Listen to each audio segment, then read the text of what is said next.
President of the United States of America, President Donald Trump, announced the arrest of the president of Venezuela, that is Nicolas Maduro. He is accused of, being a drug lord, the leader of the drug cartel, who have been accused as well of, smuggling all this poison into the United States of America, which has led to the death of many hundreds of thousands of Americans, according to the American government. But the rest of the world have received the news, differently. We've had those who have kind of like praised it. We have those who have condemned it. We also have those who are now actually panicking. One of them is Sheikh Osama bin Gumi. He is the spokesperson for the hundreds, if not hundreds of thousands of the terrorists operating in Nigeria. Gumi became famous, right, by gaslighting Nigerians, accusing them of, provoking disarmed terrorists. On the one hand, he blamed the government for not providing, basic amenities like education, healthcare, jobs, this, that, blah, blah, blah, for disarmed terrorists. Therefore, he is an advocate of amnesty for terrorists, even though in that same Nigeria, right, under Bukwari, tens of thousands of these repentant terrorists have been put through a program called Operation Safe Corridor. Yeah, that's what they call them, the repentant terrorists. In that same Nigeria, this particular project never for once reduced the terrorism in Nigeria. Rather, it's kind of like emboldened a lot of them even more. So many people they became worried that Nigerian government continued to make people believe that these terrorists are so kind of like deep in the jungle where they cannot really penetrate. But how come it's so convenient and easy for Sheikh Osama bin Gumi to be connecting with this terrorist? Then Gumi came out and said none of his meeting with the terrorist is unknown to the government of Nigeria. Therefore, they provided him security. He gets special protection here and there to meet with this terrorist.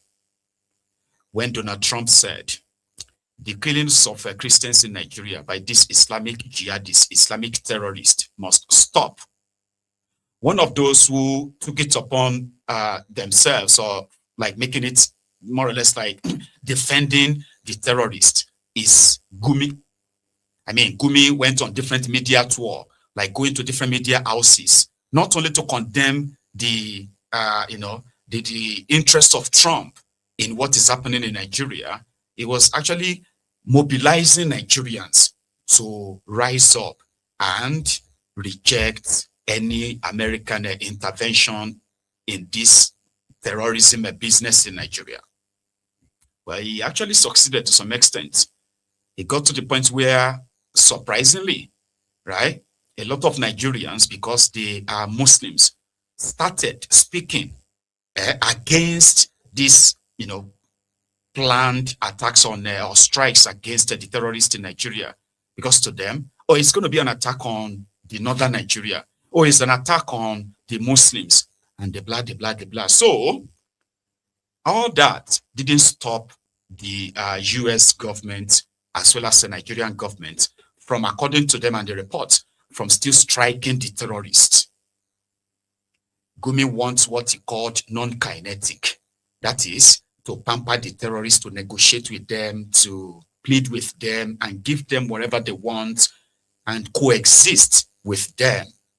Striking them is completely against his own belief. But nobody needs his own belief or whatever his own interest is per se, if government really want to take care of this terrorism, so to say. So after the arrest of Maduro yesterday, the one that took over all the news, like all over the world, Gumi woke up this morning to level an allegation against, I believe, against Donald Trump. And what is that allegation? According to Gumi, he received a call from a top officer in Abuja. Top officer in this context is a military officer, that Gumi and many others have been marked for elimination by, according to him, by airstrikes, because they've sort of like tagged him as one of the Boko Haram members. I'm going to come back to it, okay? But let's start with that. Gumi raising alarm, calling on the Arewas to speak up that this is a lie against him. He is not a member of Boko Haram. Now he gets it from a very reliable source that America is coming for him. In that sense, they want to eliminate him and many others like him in Nigeria. Now, let me remind you of something. When Donald Trump redesignated Nigeria as a country of a particular interest, right? He said, or he gave them these conditions according to someone, which I'm going to share with you soon, right? When Referendum and others went to America, to Washington, so they gave them some conditions. Top 3 of those conditions, according to a source, is that they, number 1, right, they must release, what's that guy name? That's Jackson, right? The guy that was condemned to death by the Sharia people because, he defended himself against the Fulani terrorists and other, right? The killings of terrorists, the killings of Christians in Nigeria, especially the middle belt part of Nigeria and the northern part of Nigeria, must end, like stop. And the 3rd one, Nigerian government must produce the names, the profiles of those who have been indicted as sponsors of terrorism in Nigeria, like with substantial evidence. So you get, Nigerian government must present those lists. Now, we don't know if America already have the list. From what Gumi is raising an alarm on, he is practically saying that America is likely going to take him out on a wrong intel, on a lie that he is a member of Boko Haram. But I have never seen any record where Gumi's name is mentioned. That's the irony of it, right? Gumi, despite Gumi's public involvement and possibly private involvement with this terrorist and their sponsor, all right, behind the scene and even in the public, Gumi's name has never been mentioned in the names of a terrorist sponsor or those who have links with terrorists in Nigeria. Gumi was a lecturer, right, in Saudi Arabia. Gumi said teachings, extremism, got the government of Saudi Arabia so enraged that Gumi was actually linked to terrorism. Remember that Abdul Muttalab, what do you call that again now? The pant bomber or something. The guy that wanted to load that American, airline, right? So they said the guy got nurtured by Gumi. Meanwhile, Gumi was a lecturer in Saudi Arabia. Because of that, American government demanded for Gumi's arrest. Gumi was sentenced, Gumi was actually jailed in Saudi Arabia. So an arrangement was made later between Nigeria and Saudi Arabia. Gumi got deported back to Nigeria. Now, this one is an open record that linked Gumi to an act of terrorism. But in Nigeria, no, he's a free guy. He goes about, right, inciting people against those who are rejecting his idea of what we should do with terrorists that are killing our people up to this moment. So he goes on, he goes everywhere, he gaslights people, he speaks so much, so condescendingly, that if you listen to him, there is no way you won't feel like, what the heck is going on? But Nigerian government never really sees him as, they never really see him as, a terror, somebody with a terror connection. Now, America sees him as one, I believe, or he is only trying to raise a false alarm. Whatever it is, this was Gumi earlier today. Alewa. kuma kun san dukan ku ƙarya ne, da ƙarya ka kawo hari, amma ina shugabannin me suka yi? Sun set. Ina malamai?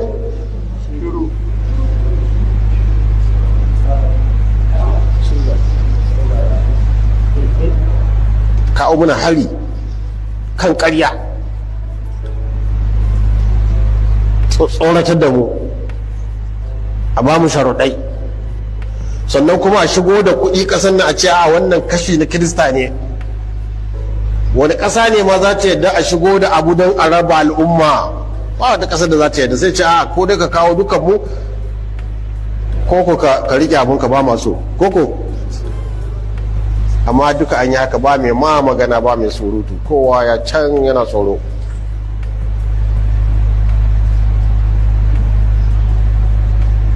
Irin halin da muke ciki kenan a wannan ƙasa.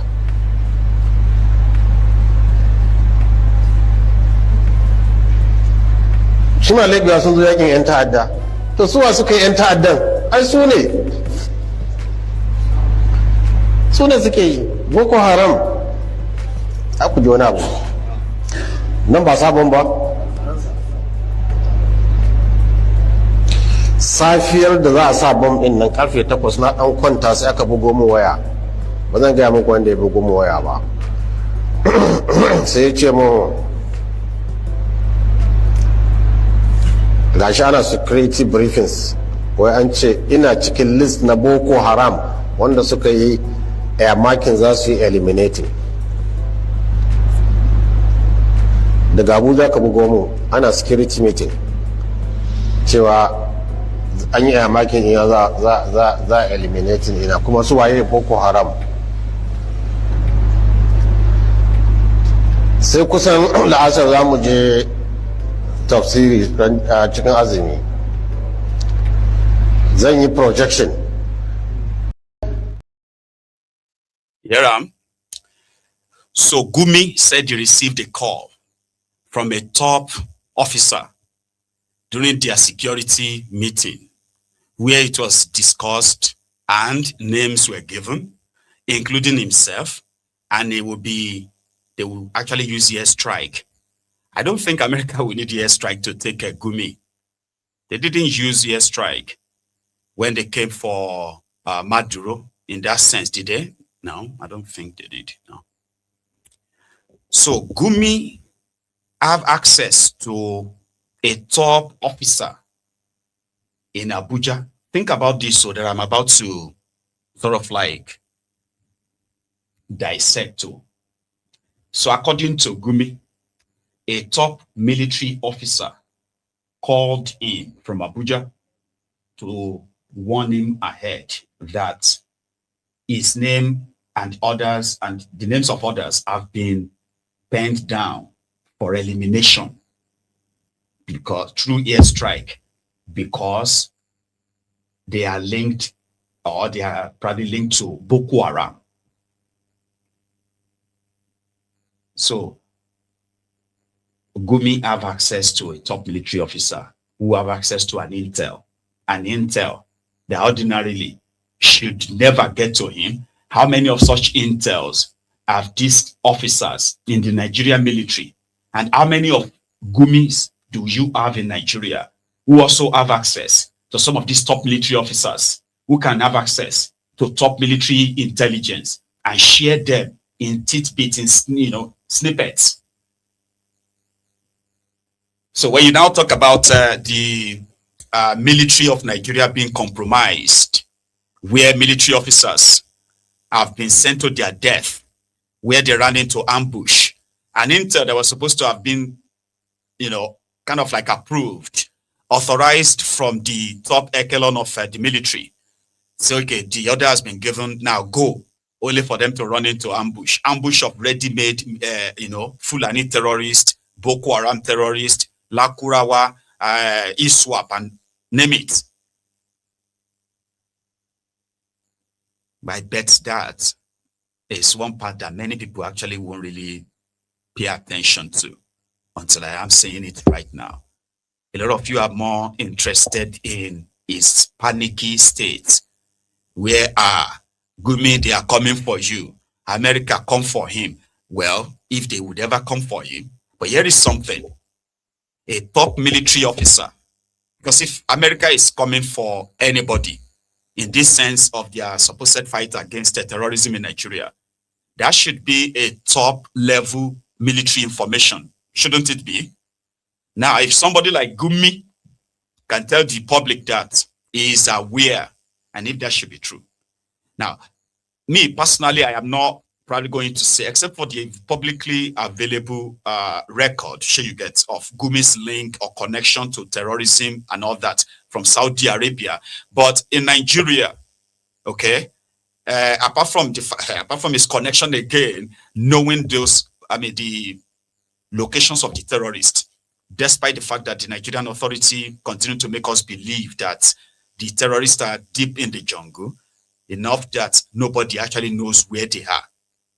So playing Nigerians left, right, and center, we demand that somebody like Gumi should actually be questioned for what he knows and what he probably should share. Abi? But that has never happened. So maybe if the Americans finally grab him, like they did to Maduro, yeah, maybe he'll be able to actually share intel with them that he won't give to Nigeria. Because he's been calling now on the clerics, his fellow clerics in northern Nigeria, that they should speak up. You know, it's the case of, if you don't speak up, once they come for me, they are coming for you too. Arewa, he cried out, he said, Arewa leaders, northern leaders, they should speak up. He's practically calling them to protect him. Please, you need to protect me. Oh. If I mean, this information I have been given, so many people are already saying that after Venezuela, maybe Nigeria is next. You know, people who are taunting them about Donald Trump's action and what he can do and undo, right? Yeah, if you are spending a lot of time on social media, you are likely going to have encountered that. Those ones who are always saying, Trump. So when is going to be Nigeria's turn now? Stop, right? Some are even saying, if they could go into Caracas to pick Maduro from the supposed presidential palace at the capital of the country, right? Then they could walk in straight and pick up a Kolu in Aso Rock. Because, I mean, if Maduro is called a drug lord and a cartel leader, something like that, yeah? So there is another one in Nigeria. There are those who are taunting themselves on social media presently, right? So Gumi is asking the northern Arewa leaders to protect him, because if Nigeria should be next, true, this is not going to be just bombing terrorists or chasing them down to the Lake Chad, into the Sahel or whatever. This is also going to include or involve, their sponsor, spoke people, those who are their defenders, those who have used their positions either as traditional rulers, political office holders, or community leaders, whoever you are, religious leader, who have used this position to help build this cell of terrorists that are now killing Nigerians. So they will come for you. So it's a dog whistle. And the governor of Katsina State, he also in Hausa, also said, well, everybody is involved in this terrorism. And that is why it is not going to end. Have you heard that before? Yeah, that's the Bokwari's states, Katsina, their own governor, something radarabai. Kuma ai na faɗa ana ta ganin har maganganu aka ta yi gidan rediyo kamar Aiman ca na faɗa da kwai kowa cikin wannan hidimai. Akwai jami'an gwamnati, akwai jami'an tsaro, akwai sarakuna, akwai malamai, akwai kowa, akwai matasa, akwai mata. Ba wanda ba mu kama ba a jihar Katsina. Ba irin kalan mutanen da ba mu kama ba. Har daga baya nan cikin S-Power da muka bada mun kama wani a Taranci shine informa. Akwai malamin asibiti a Dan Musa da muka kama shi ke zuwa ya nemi musu magani. akwai wakilin mai gari a guga da muka kama an bashi 700,000 an zo an kashe mutum 30 da wani abu. Akwai jami'in da muka kama na tsaro a wajen faskari wanda shi ya ba ma yan ta'adda dama suka zo suka kashe yan uwan shi, yanzu ya gudu ya koma cikin su. Muna da record din, muna da sunan. Ai an tambaye ni da an nemi da ba ni sai in magana a gidan rediyo dan ka in ta maganganu. You know, everybody is involved in this insecurity. Government officials, so security outfits, monarchs, women, youth. No kind of person we haven't seen related to insecurity in Katsina. It is, gosh, you know what they say? It is a free-for-all for thinking. The terrorists today, they struck again. In fact, it was one of those horrible attacks that you'll be like, what exactly would anybody say is the offense of these armless people? This happened in Niger State, where the terrorists attacked a market and opened fire. They killed over 40 people on the last count, injured unknown number as we speak. And they also kidnapped many other people. You see all this figure, all this number data right now, they are not readily available in that sense, okay? Just like what happened in Papiri, in that same state, Niger State, last year, or should I just give it time, 2 months ago, where these terrorists went into a Catholic school and they kidnapped 315 school children until the government started what they called, we rescued them. Rather, you rescued these kidnapped school children, yeah, in batches, by the way, in batches. So up to this moment, there are still over 60 of these children that have not been accounted for. So unfortunately, the community called the Kasuwa Dagi or Daji Market, a community in Bogu local government area of Niger State, was where this happened. Today, Sunday. In that same breath, the same terrorists, not the same ones, but another set, right? Another group of terrorists uploaded a video of their recent or their latest catch, which also includes a police officer. These were travelers who were traveling from Kano to Kebbi State. Between the road, between their park and on the road to Kebbi, they got kidnapped.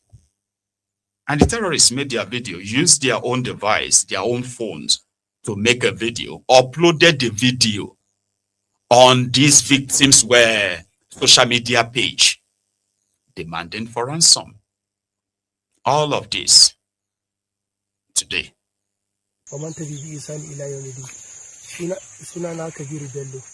Adamu, ‘yan sanda da ke aiki a Police Academy Wudil.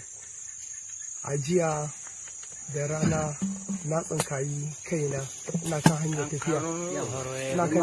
tafiya zuwa Kebbi. Normal one, ya tamu iyaka bindigaji din tamu ya. Domin sada zumunci da ‘yan uwana da na baro wajen aiki da su shekarun baya. Ka faɗi ƙure su jiya. Domin sada zumunci akan ‘yan uwana da na baro aiki gare su, na gamu da ibtila'i akan hanya, na gamu da ‘yan bindigar daji wanda a halin yanzu muna hannunsu. Muna roƙon Allah subhanahu wata'ala ya ba mu ikon daidaita tsakaninmu da su. Mutanen da mun zauna su ba su da niyyar cutarwa a gare mu. Sun ba mu shawarwari, kuma mu kanmu 'yan Najeriya ne, mun san duk abubuwan da yake faruwa a Najeriya nan. Muna mai ba su haƙuri akan su duba mana, su duba Allah, su tausaya mana. Muna da iyalai, muna da 'yan uwa. Wani abun ya zo ƙarshe su daidaita da 'yan uwanmu. Na gode, Allah ya saka da alkhairi, Allah ya ƙara zumunci. Kai uban me za ka ce? Ya kake magana. Ni ma bayani zan yi? Ba ka bayani to don uban. A'a to, salamu alaikum. Yan uwa, jiya ni ne Muntari Kano Tofa Local Government. Tarihi. Saboda haka dan Allah yan uwa da abokan arzika a taimaka mana akan halin da muke ciki. To faɗi magana ka. Yawa a taimaka mana halin da muke ciki. Dan Allah dan Annabi mun shiga muna neman ɗauki gare ku ƴan uwa. Allah ya taimake ku. Kuma mutanen nan har ga Allah mun yi zaman lafiya da su sun mun yi tafiya sun taimake mu. Ni ne Ɗanladi wanda aka fi sani da Musa Rabiu Tofa a ƙaramar hukumar Tofa da Kano. Mun to daga sabuwar tashar rijiyar zaki zuwa birnin Kebbi. To akan hanyar mu ta zuwa birnin Kebbi, Allah ya gama mu da mun gamu da ibtila'i na ɗan fashin daji. To tsakanin da Allah mun a yadda muke dai mu gaskiya suna kyautata mana kuma suna sauƙaƙa mana. Saboda haka ana kyautata ma? Afuwa. Wayo Allah, wayo Allah. Afuwa dan Allah, afuwa dan girman Allah, afuwa. Wayo Allah, wayo Allah. Afuwa dan Allah, dan girman Allah, afuwa. Dan Allah, afuwa. Wayo Allah na. Dan Allah taimaka mana. Wayo Allah. Yan uwa muna nema a taimake mu dan girman Allah, a taimake mu. A taimake mu dan girman Allah, a taimaka mana. Araciya kana cikin sauki, haka yanzu kana cikin sauki. Wurin idanu. Taimaka mana. To hike bari a gaya musu. Kuna cikin sauki yanzu. An cire abin ne. An cire abin. Ba a cire shi. You see, this is why when you see anybody from northern Nigeria getting mad simply because you from southern Nigeria is mad that this is happening in Nigeria, it becomes so surprising. They will tell you, Hausa Fulani, Hausa Fulani, Hausa Fulani, they are the same. We are one. We are one. Fulanis are kidnapping Hausas and treating them like that for ransom, for money, killing them just like that. And they were supposed to be Fulani, Hausa Fulani, Hausa Fulani. When we were growing up, there was nothing called Hausa Fulani. Nothing like that. But they've managed to indoctrinate a lot of people. I mean, they've managed to kind of like fix that into the psyche of a lot of people that they are saying Hausa Fulani, Hausa Fulani. But the Hausas are victims of Fulanis. They are victims of this kidnapping. I mean, they are those who are being mostly killed. And they are supposed to be speaking the same language. They are speaking Hausa, Abi. So they took them, they asked them to demand for, of course, 200 million naira ransom. That's how much they're going to get before they release them. And somebody will tell you, you are being Fulani-phobic, Abi, you are being Guinea-phobic. Why won't you?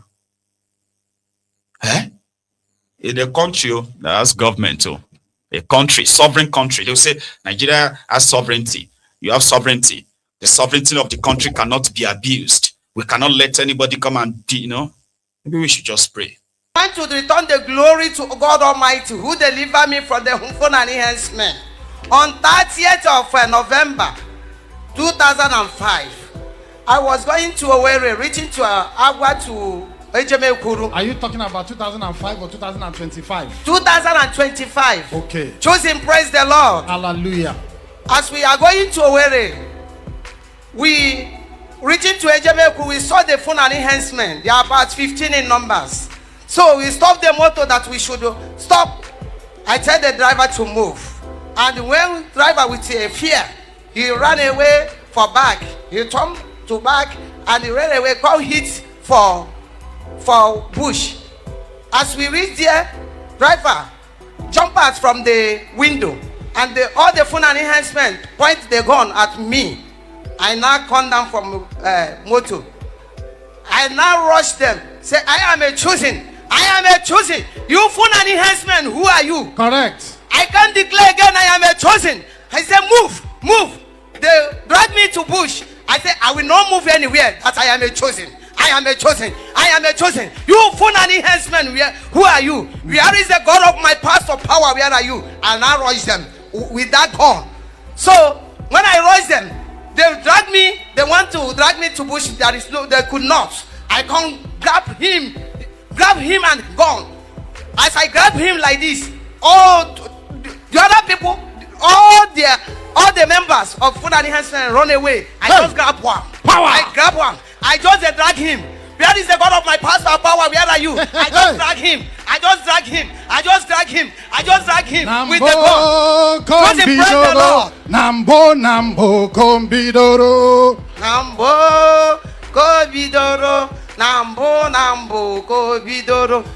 Nambo kombidoro. Nambo kombidoro. Nambo kombidoro. Nambo kombidoro. Amen. We just a drag. I just drag him. I call the church. Where is the God of my pastor power? Where are you? Where is the God of my pastor power? Are you? The other one wrong come. Say what's happened? I don't know. Hear what they waiting the talk. He say I am a chosen. You Fulani henchman, who are you? I am a chosen. I just drag him go. I am a chosen. You Fulani henchman, go. Where are you? You Fulani henchman. Where are you? Who are you? So as we just drag like this, he carry his gun. As he get the little chance, he run inside the bush with gun. I thank this Almighty God who delivered me from the Fulani henchmen. All the people, we are three. They butcher them. They use knife to cut their head. Even now they have never recovered. But I thank this God who delivered me from the Fulani henchmen. Nothing happened for me. Amen. I glorify the name of God the Father who delivered me. Her name is highly lifted up in my life in Jesus' name. What shall I say unto the Lord? Yes, Lord. All I have to say, Thank you, Lord. What shall I say? Thank you,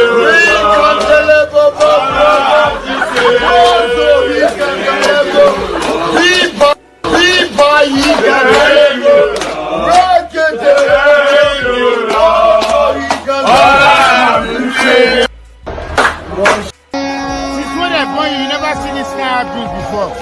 Turubu, I must abuse you. Turubu, number one. Oguokiopa.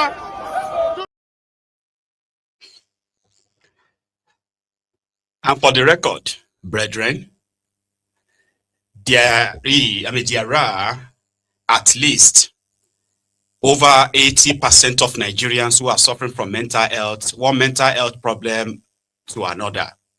And this is not a joke, all right? So to survive in that contraption, you would have to probably develop some psychosis. Maybe the ones that you can manage, the one you can undo. And a lot of people, a lot of smart people, they have exploited this level of a psychosis. Millions of Nigerians are suffering from mental health problems caused by, of course, look at what it is like to be, you know what I mean? So to survive in that place, and you are not suffering from one psychosis or the other, you have no idea what waiting God do for you. So yeah, you would wish that you could actually disarm the terrorist the way the woman described it, right? But that is the level Nigeria has gotten to. So these guys, again, like you could laugh it off, okay? Like that of Gumi, who is calling on Arewa to protect him and save him from Donald Trump, okay? In Nigeria, like I said, there is a sizable number of the population suffering from, some said it is PTSD, but I think it's some are suffering from PTSD. People like us are suffering from PTSD. Me, I am suffering from the PTSD because I spent the first 28 years of my life growing up in Nigeria. Sure you get. And that's why people like us, they will say, if you survived in Nigeria, you can survive all over anywhere in the world. So there is still that PTSD, you know, something that you still want to probably remind yourself that, you know, the village people, they must not laugh you, you know.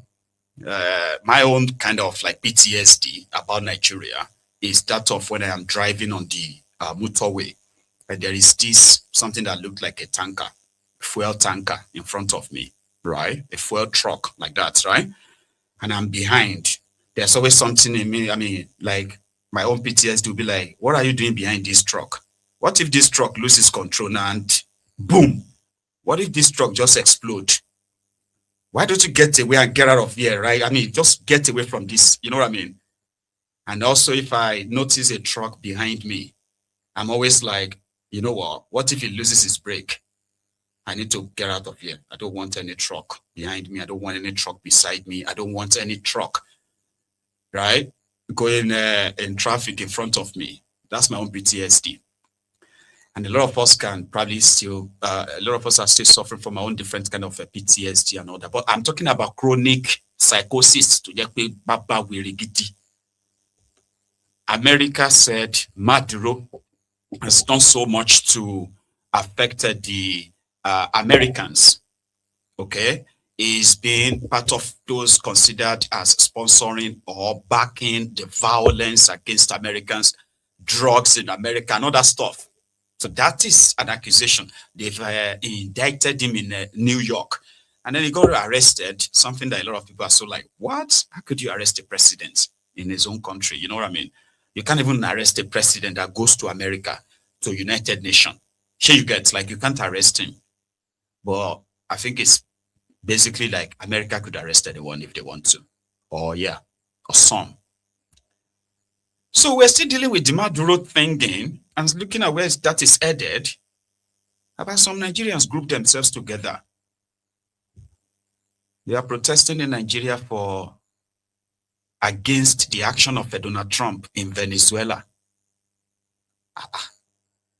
The other day we saw some of them protesting against what is going on in Gaza, what is going on in Iran, what is going on in this and that. So you get different kind of thinking. We saw that the other day that we're doing the Adolf Hitler salute in Oshogbo. And they are pledging their allegiance to Palestine. We call them, I call them Nigerian Palestinians or Nigeria Palestinians. Yeah. So maybe these are the Nigerian Venezuelans. When people take over, all oppression, then go run away. When people take over. Viva Venezuela! Viva! From the Venezuela Solidarity Campaign in Nigeria, a campaign platform of socialists, trade unions, civil society, youth group, workers from informal and informal sector. We bring solidarity to the people of the Venezuela working class and the Venezuela working people who are passing through aggression from the United States empire. It is no news that as we speak now, more than 50,000 United States soldiers have been deployed, and a lot of fighter jets, including warships, have been mobilized to the Caribbean Sea across Latin America. The lies from the Trump government is that they want to go and fight drugs in Venezuela. So they declare Maduro, President Maduro, and many of his cabinet members, many of the PASOK members, the ruling party, the socialist ruling party in Venezuela, as a threat to the US. We all know that this is lie. They did it to Gaddafi in Libya. They did it in Syria. They did it in Afghanistan. The funniest thing about Afghanistan was that even when the puppet was in power for 20 years and America was fighting Taliban, they cannot even develop Afghanistan. Neither do they even solve any problem for the people of Afghanistan. We all know that it is one of the important things we must know is that Venezuela is sitting on the highest oil reserve in the world. Venezuela oil remains the only country that have enough highest oil reserve, and this is why the US is going to Venezuela to start a war where there is no war. We are calling on Nigerian working people, we are calling on the people of the world to call on President Trump to stop his aggression against the Venezuelan people, Colombia, Nicaragua, Cuba, and all other countries that but most importantly that I want to stress out about this ongoing international campaign, because as we are here now, more than 70 in America, people across 17 cities are also protesting in Europe, in South Africa, in Ghana, people are protesting against U.S. war in Venezuela. One thing that I want Nigerians to know and people to know, people of the world to know, is that the war in Venezuela is about oil. And there is nothing, the only thing that can stop the war is by the people by rising against Trump's administration. The reality is also that when there are issues of oil, America wants to go there and plunder. Not America now, because all of them are America.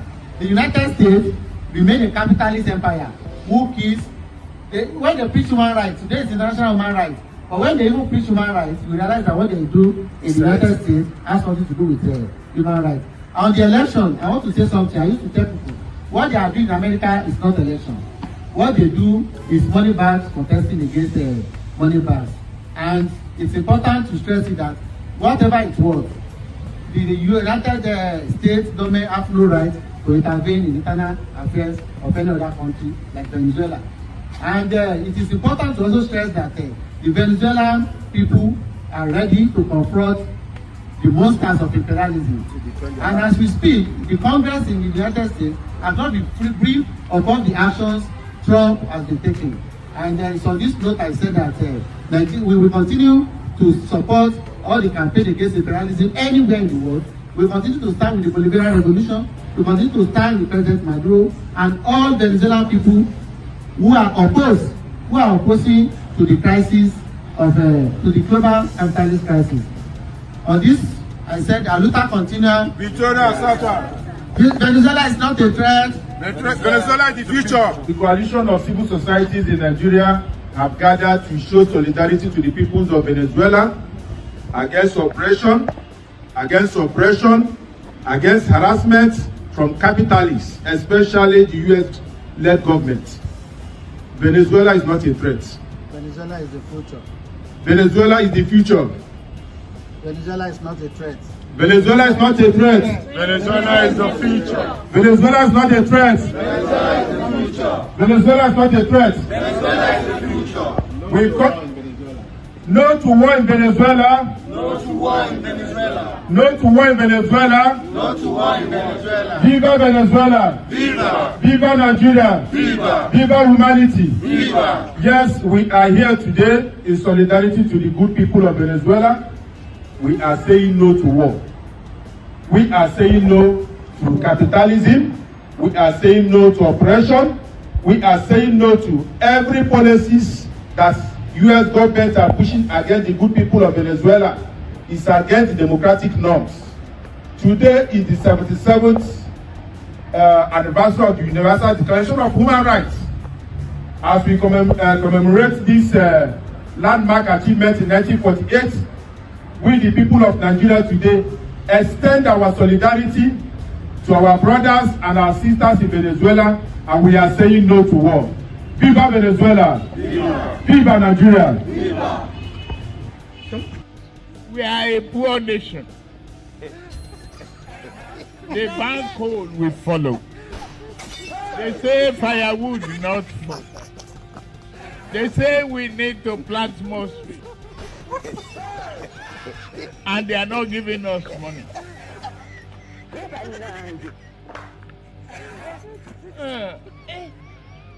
We need to open our eyes, shine it, and tell the West, if you don't guarantee our finances and work with us to stop this, we are not going to comply with your climate change. They do it. They do it. So viva Venezuela, viva. Viva Venezuela, viva. Well, unfortunately, Maduro is not waiting. Yenike Maduro go duro is far, far deeper into their special prepared themselves for him in New York.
Excuse me? Sorry?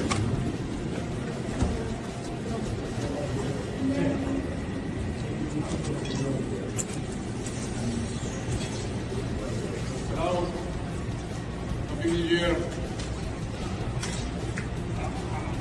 Bienvenido.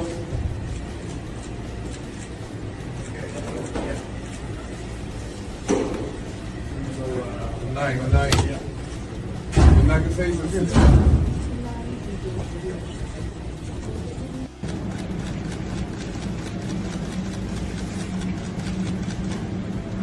Good night, ¿qué se dice? Buenas noches, ¿no? Good night. Happy New Year. Happy New Year. So that's Maduro, and he is expected to stand trial for all his crimes. His deputy or his vice, that woman, has been sworn in as interim president of Venezuela. Something that people were like, well, America just wanted him out, right? Because the government is still in place. The government put in place by Maduro is still in place. So it is not a regime change. It is just to get him out. But again, that is still unraveling, by the way. So it's just by the way. So let's go back to Nigeria, where another man that is crying for help is Wike. Oh, hang on. Yeah, this one is a wish. So forget this one, okay? Somebody said that if when Tifnumbu's time will come, right, it will also be dragged from the ass or rock. Meanwhile, if you check your screen, Tifnumbu uploaded this image on the right, okay, on X, on social media. Tifnumbu said he's having a lunch, or he had a lunch with Paul Kagame of Rwanda this afternoon. But now people are arguing that this image is AI generated, like the one on the left. The image on the right is now being alleged to be AI generated. This is the picture picked up from Tifnumbu's social media handle. So take a look at that far right at the bottom. Do you see that thumb down? That says Grok. Did they make an image of Tifnumbu? They told you that Tifnumbu was going to Europe. Remember? And from Europe, Tifnumbu will go to UAE. Saudi, I said Saudi. UAE, you know, Dubai. So Tifnumbu's Europe. They don't want to tell you it's France. They don't want to tell you Tifnumbu was going to France. So last year, Tifnumbu left after Christmas. He left for Europe, but it was France. So today, he claimed to be having lunch with Paul Kagame. Meanwhile, the image uploaded showed that it's an AI-generated image. 2026 is going to be interesting. You will see. So the man that is now also screaming, calling the attention of who care to listen, is Wike, the FCT minister in Nigeria, the former governor of Rivers State, Wike. Wike has been touring his state in the last few days. He's been visiting or touring every local government area, and they have been hosting him to rousing welcomes, like funfair and all of that stuff. And he has been giving speeches after speeches. And most of his speeches is just to say, listen, this 2027, we have to re-strategize. We gambled on the national politics that we got rewarded. We gambled on the state politics by choosing a governor, but we got burnt. So in 2027, There will be nothing like that anymore. Talking about Fubara, his own godson, according to Wike, he said the agreement they had with Fubara includes that Fubara will not run for second term. They won't go for second term. That Fubara will sack Ihime Abina Izime, what's this guy's name? I mean, that guy's name, his own chief of staff. No, I think he's secretary to the government of the state or something. Ihime, that guy that was a member of House of Assembly before, that he must be sacked from that position. And somebody as elder of the, as the chairman of River State Elders Council, that person must be returned. They said these are part of the conditions given to Fubara. But it seems like a Fubara has now shortchanged with a Wike, in which Wike believes that he is going nowhere. Because this agreement was made between Wike and his guys, Tifnumbu, and other people who are witnesses. That Fubara going again, number one, he has an ambition to go for second term. And in fact, he has met with another set of people that Tifnumbu handed him over to, including that Yelawata, wait to be his name, that their national chairman, right? Their national secretary, the guy from Osun State, Adigbola or something, right? These are people that they send them to, they actually handed Fubara to them that, they should make him comfortable in APC. And they're already plotting to make Fubara the APC governorship candidate in 2027. Meanwhile, Wike is everywhere saying, no, there's no APC, there's no PDP. What we have now is going to be a renewed hope party, renewed hope family. But things got to head yesterday in Okrika, where Wike was again hosted to a very, fabulous, fantastic kind of like reception.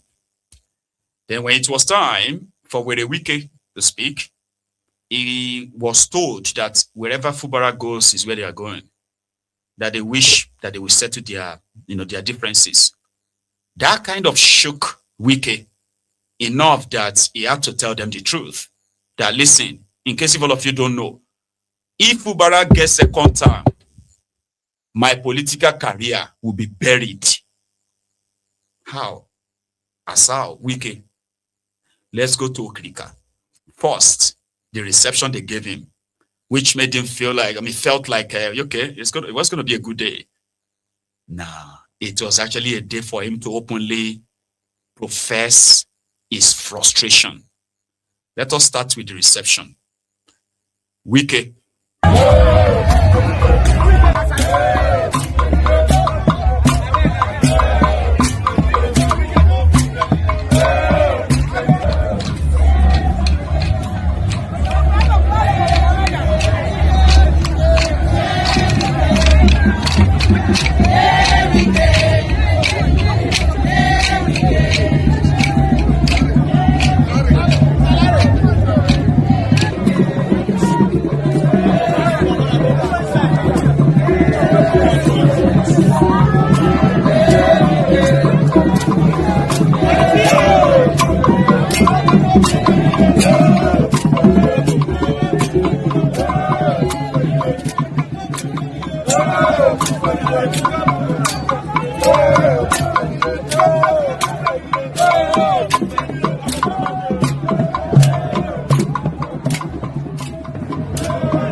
reception was good. He walked in there gallantly. People loved him and all of that. I don't know who told him that. They actually told him, to go and settle with Fubara. Because if Fubara becomes a candidate of APC in 2027, Okrika will follow him. So it was time for Wike to speak. They handed him the microphone, and Wike openly appealed to the king. He visited the palace of the king, right? He appealed to him that, please, don't get involved in politics. Okay? We'll soon start politics. We'll soon start politics. I didn't say you should be involved. Don't be involved. Allow us to play our politics. Stay as a traditional ruler. I don't want anybody to say tomorrow, you are putting your hand. Don't put hand. But that does not mean that you don't have anybody to support your mind. But allow us to play our game. If there's any problem, you call us to settle. But I want to tell you that not be business as usual again. All of us are taking decision on what to do. That I believe those of them who are children will tell you the decision we have taken, just for your ears, not for you to participate. You're my friend. So I don't want us, in fact, why I'm not becoming sick, because based on your stool, I don't want anybody to say, Amarabo, you've cancelled the recognition. That's why I don't want to come since. But since I've come here, you will not be happy that I left without coming to greet you. So that's what we are here for. How much is balling, premium honors. Now you know.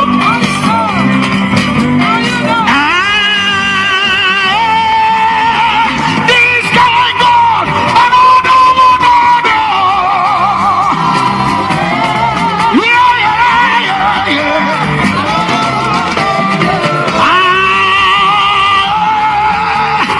This guy gone. Another one in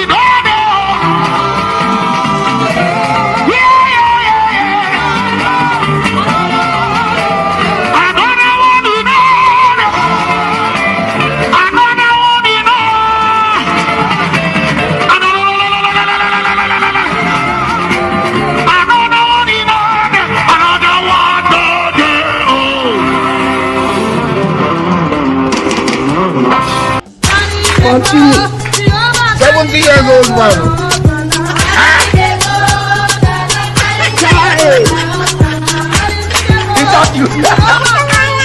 Jesus is Lord.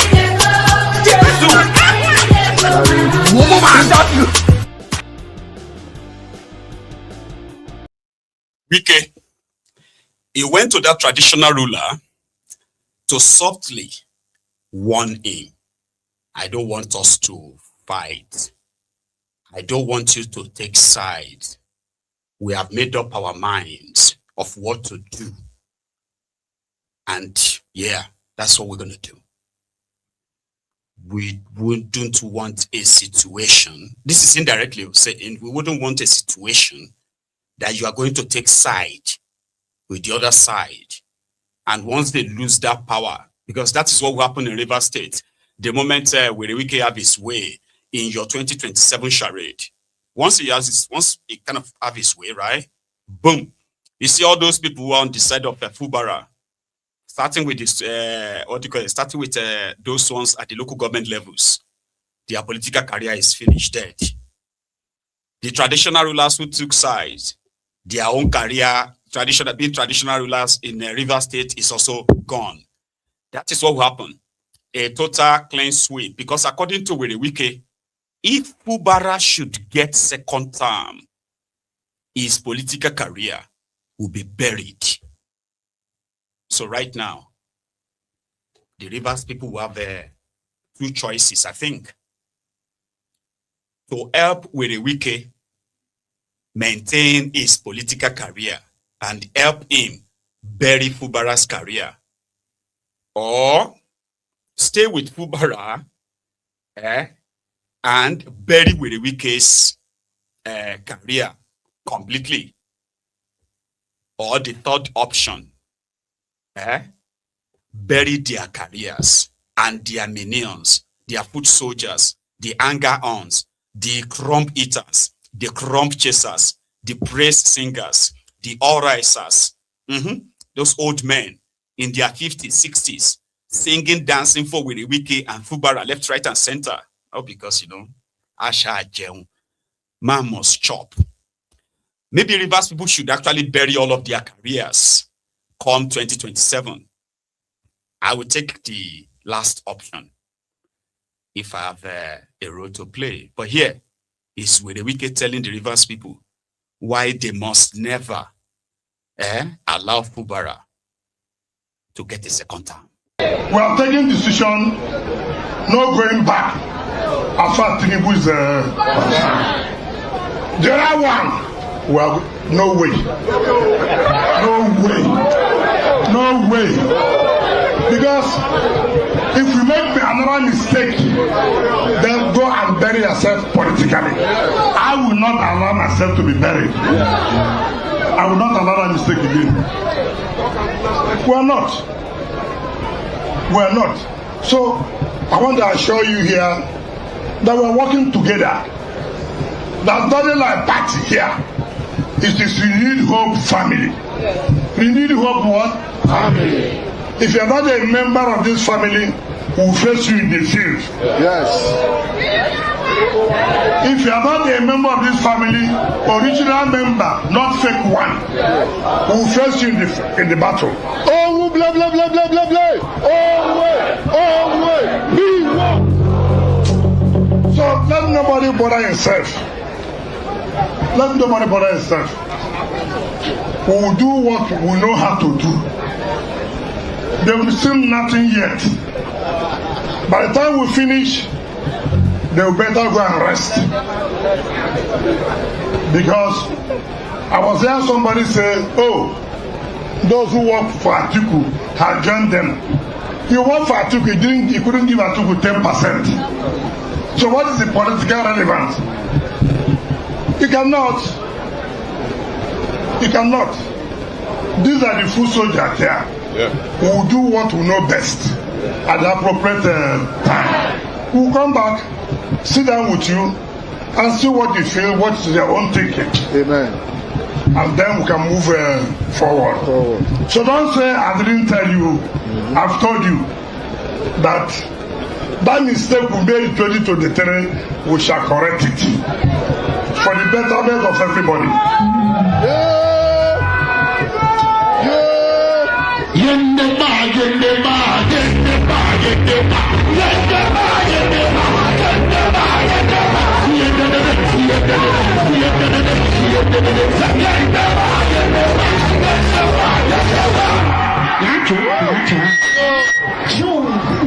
So I know where I have gone. I'm not going to see any king or chief. But today, I'll go and see my friend. I'm a rebel for Kochile.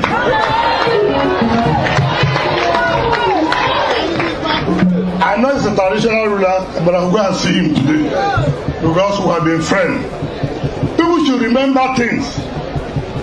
I was one who opened the gate.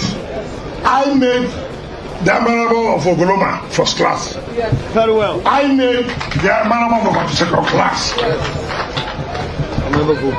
Honorable of Ogu.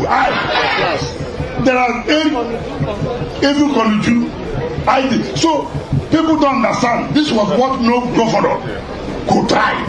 Yes. But I said I would do it. Yes. And I did it. Yes. Did it have to come down? No. Did it have to come down? No.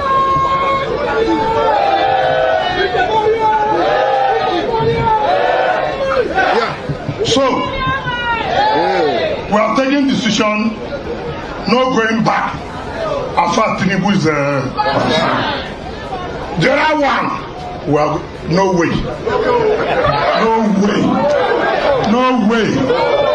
Because if we make another mistake, then go and bury yourself politically. I will not allow myself to be buried. I will not allow that mistake again. So he's not going to allow himself to be buried. So he will be relying on the foot soldiers. He said, these are the foot soldiers here. And we will do, when the time comes, we will do what we normally do, or what we know how to do best.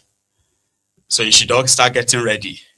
But somebody is saying, if they should rig 2027 elections, that is Stephen, if Tinubu rig 2027 elections, well, you may have another Maduro Marose on your hands.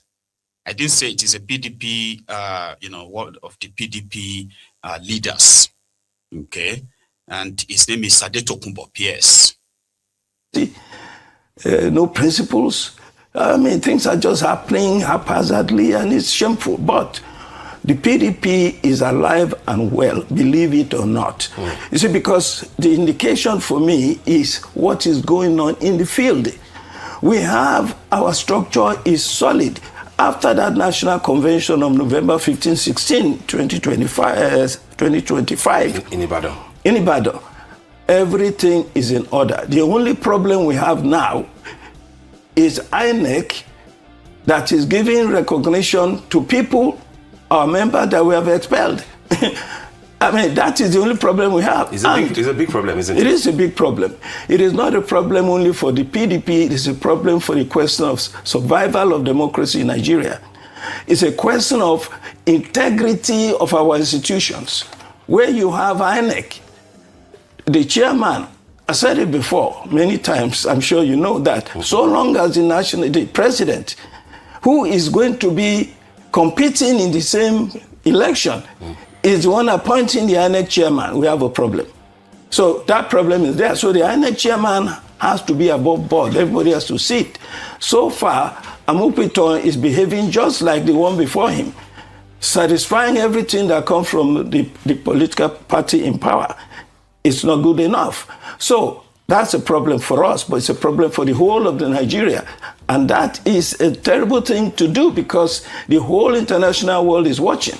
If you rig election the way you normally rig it before, you may have Trump coming to get you in your chambers.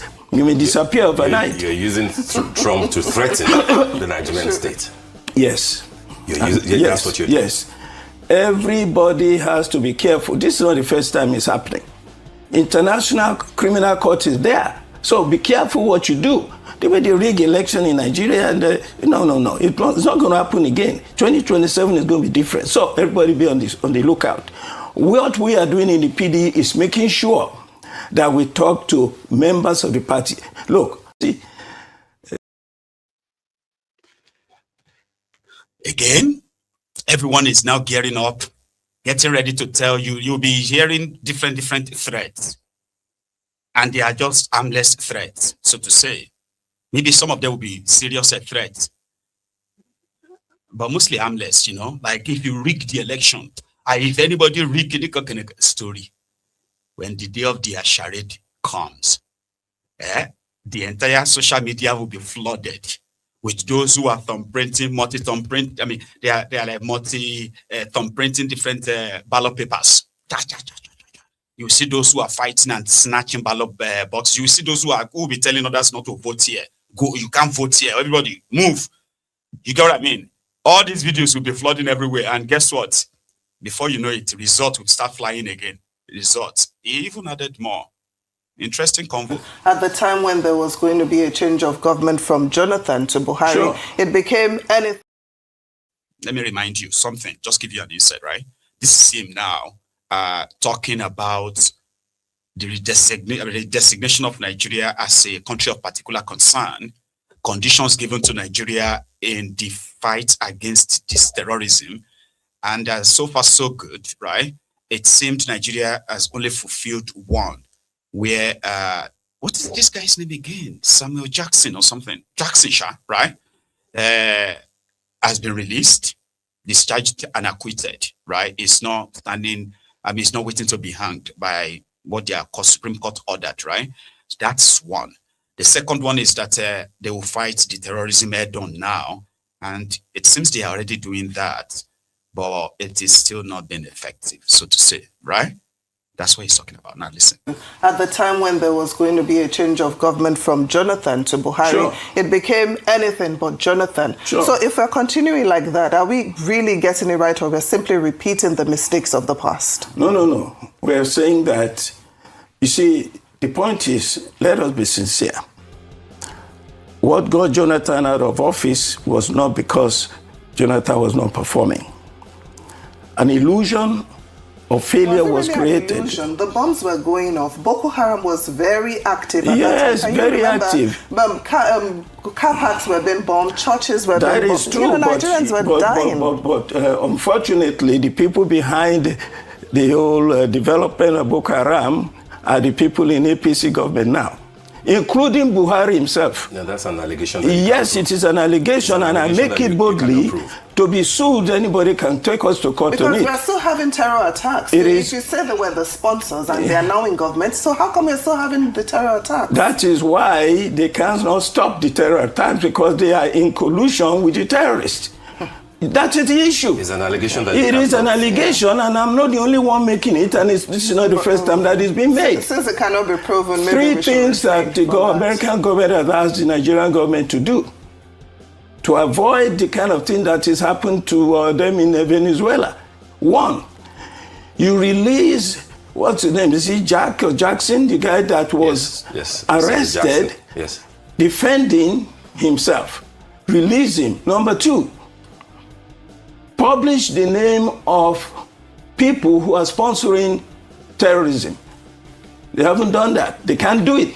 Because if you publish those names, most likely Shetima will be on that list. Bola Tinubu himself will be on the list. Those are allegations that you cannot prove. Look, during the Boko Haram incident that got rid of Jonathan. You can't prove those allegations. No, but and you do not know for a fact that America has asked for such a list to be published. No. That is a fact. No, we don't know that. Well, that is a fact, that the list must be published. The third thing is that you must end terrorism in your country. Attacks on Christians and non-Muslims and non-supporters of extremists. All the killings, the terrorism, the insecurity must end. Those are the three things. Which is why the Nigerian government is working with the American government. So they say.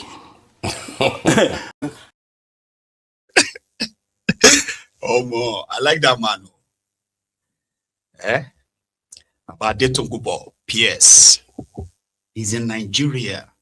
And he just said it there, like, he could be sued.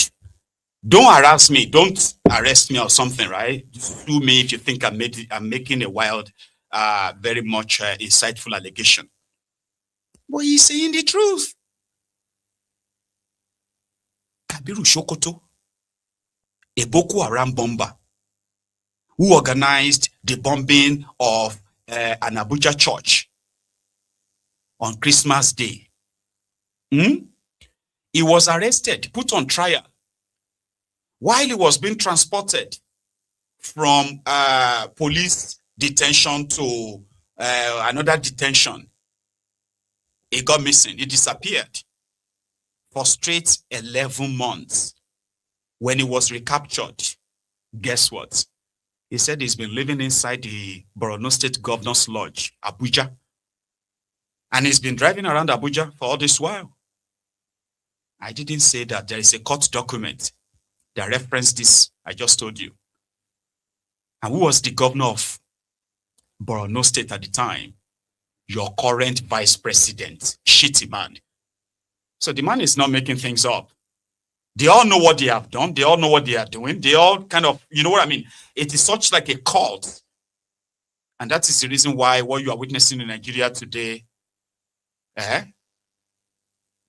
is happening.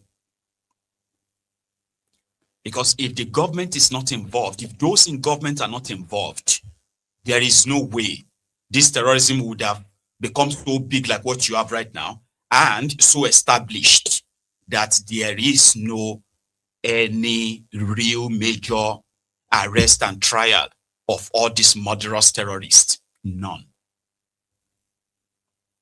The guy who is the Minister of State for Defense, Bello Matawale, has been publicly, not only that he's been indicted of being involved in banditry, okay? Because the bandits in Zamfara, those ones who are mining gold, turning villages to mining sites, displacing people after they have killed those they will kill.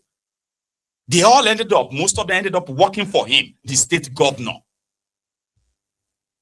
This was the guy who spent over 800 million naira just to placate this terrorist, Bello Turuji. True story. Bello Turuji walked straight into the government house in Zamfara for a peace meeting. He bragged openly where they had all these service chiefs, so all these, what do they call them? All these, your regional military guys, I don't know what you call them right now. They were all seated, police chiefs, they were all seated in the same government house, commissioners, government officials, governor. The guy grabbed the microphone and said, he came here voluntarily simply because he knows that there is nothing anybody can do to him. Because if they try anything with him, he will leave this place, unhurt. But will burn down this government house. He said it openly. They all clapped for him when he said, but he is here today for peace.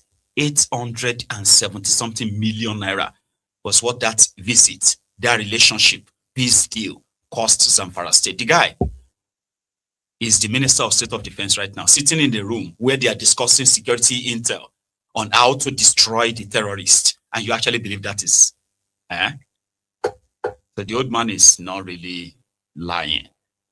All right. But Nigeria is a place where you are not expected to speak like that on TV. Do you see how uncomfortable the hosts? Do you see how uncomfortable they became? Yeah, that's Nigeria, because they know that that statement could put them in trouble with those in government. But that is not a new statement. It's not actually like a new revelation or anything, you know? So talking about the 2027. So it has been reported right now that the governor of Kano State, Abba Yusuf,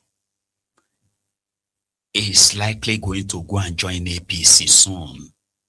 Something that triggered an emergency Kwakwansop or Kwakwansia meeting called by Kwakwansop himself. He said Tinubu has been pressuring governors. Not only that he's giving them money, he's actually threatening them to come and join him before 2027. Or they will lose their election in their states. They should go and try anything they want to try. If you are not in the APC in 2027, you will lose your election. You will lose your return and all of that stuff. How is that a democracy? Now, Kwakwanso is feeling betrayed. Kwakwansias, they are feeling betrayed. Their party is ANPP, those red cap guys from Kano. So their leader, Kwakwanso, who also want to be president, all right, is now sending what is like a political fatwa to those who have betrayed him and those who are still planning to do same, right? But first, in Hausa, message for Kolu, that you can collect all these governors, you can threaten them to join you. In 2027, you won't be able to rig, right? And he said he's also looking for his own a new political party, and he's going to join their coalition. 2026 is going to be interesting. You shouldn't miss any, right?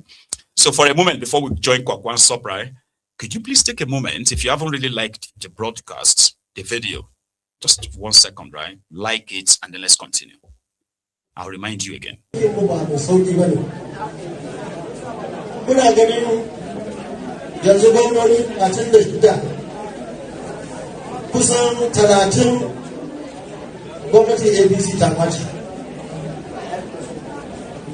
yanzu suna can ragowar ma suna ta sa tension da pressure cewar kowa sai ya koma ko kowa ya koma gurin su ina za ka yabo talaka shi kenan sai a zo a ce kafin ma a yi zaɓen an yi tafi kowa ya ci zaɓe wanda aka taga a gurinsa wasu su san siyasa wasu gani suke yi yawan gwamnoni, yawan ministoci, tsofaffi da sabin da sauran manyan mutane big names shi ne cin zaɓe.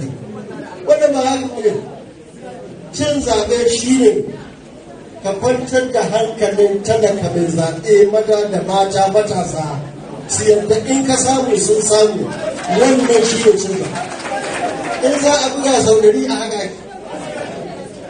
wani ba da tori ke yi za a iya kwace zaɓe. Ina so gaya muku ko in ce sake gaya muku.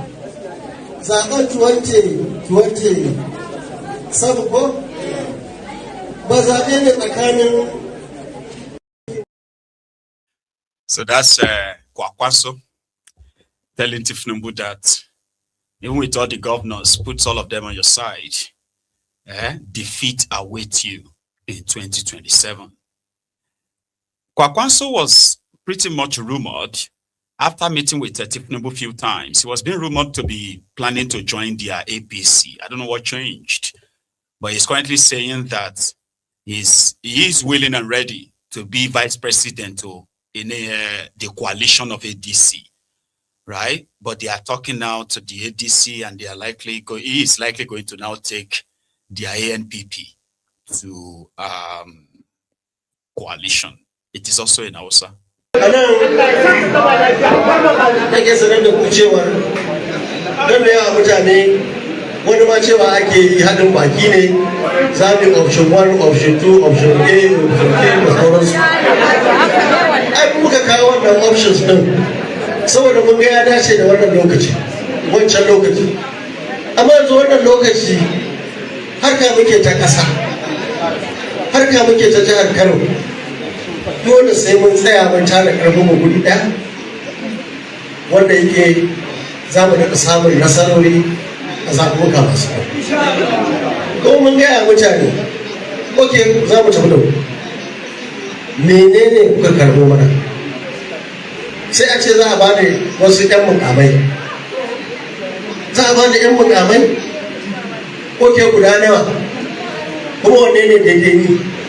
Wanda kan ba a cikin yan mukamar wanne ne daidai national chairman tunda national chairman ba da shi da esco dinsa da sauran shugabanni ba kallon ruwa suka zo ba, su ma mutane ne da iyalansu da darajarsu.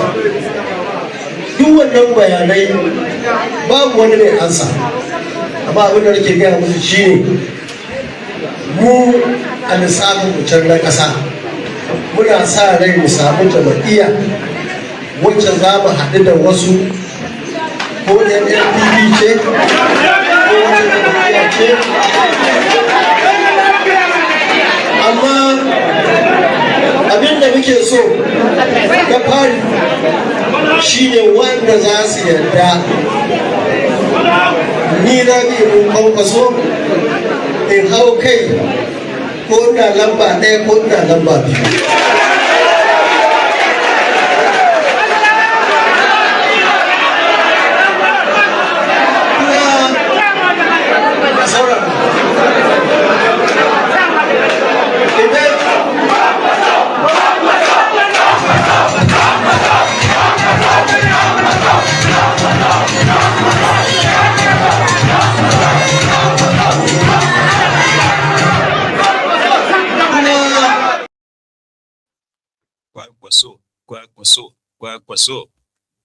So he assured them that if the governor wants to leave, he should go and join Tinubu. That in 2019, they had no councillor, they had no chairman, they had no assembly, they had no national assembly, they had no governor, no nothing. And yet, they were able to come from that obscurity to relevance enough to actually control a state. And yeah, have all this that they never had. Meanwhile, right, when Peter Obi joined or declared for the same coalition a few days back on the 31st of the close of 2025, there were other people there, and there were things they said. People like, Yinaya Abaribe and quite others. The former governor of Imo State, but I don't know if they actually recognize him as the former governor. he had a guy the Supreme Court removed for Oplesus Otingba, right? The former deputy governor, Austin of Park. Is that his name? No, don't worry. Watch this. In this their coalition too. I am fully in ABC. Following my brother and our leader, Mr. Peter Obi. I wish all of us well, and I know that we are going to get there. When I was giving my last interview, and they were asking me, how do you think it will happen? I told them, Mboru. Every woman knows what Mboru means. Now it's Mboru. The time has come. The whole of us are going into ADC, and we shall remove the cancer that has held Nigeria down since 2015. We will remove that party that promised change, but not change.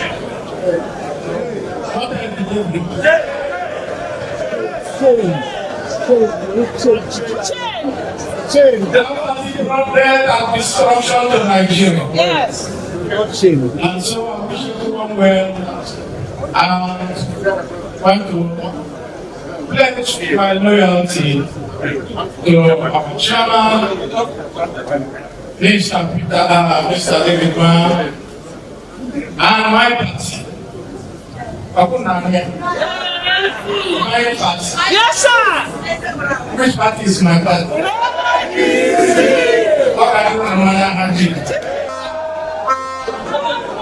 Mr. Chairman of the occasion, Ochen Simon Okeke, who by the grace of God will be 90 in a few days' time.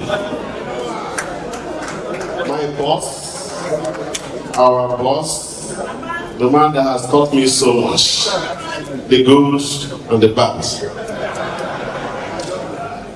Distinguished Senator Davis A.B. Mark, National Chairman of the African Democratic Congress.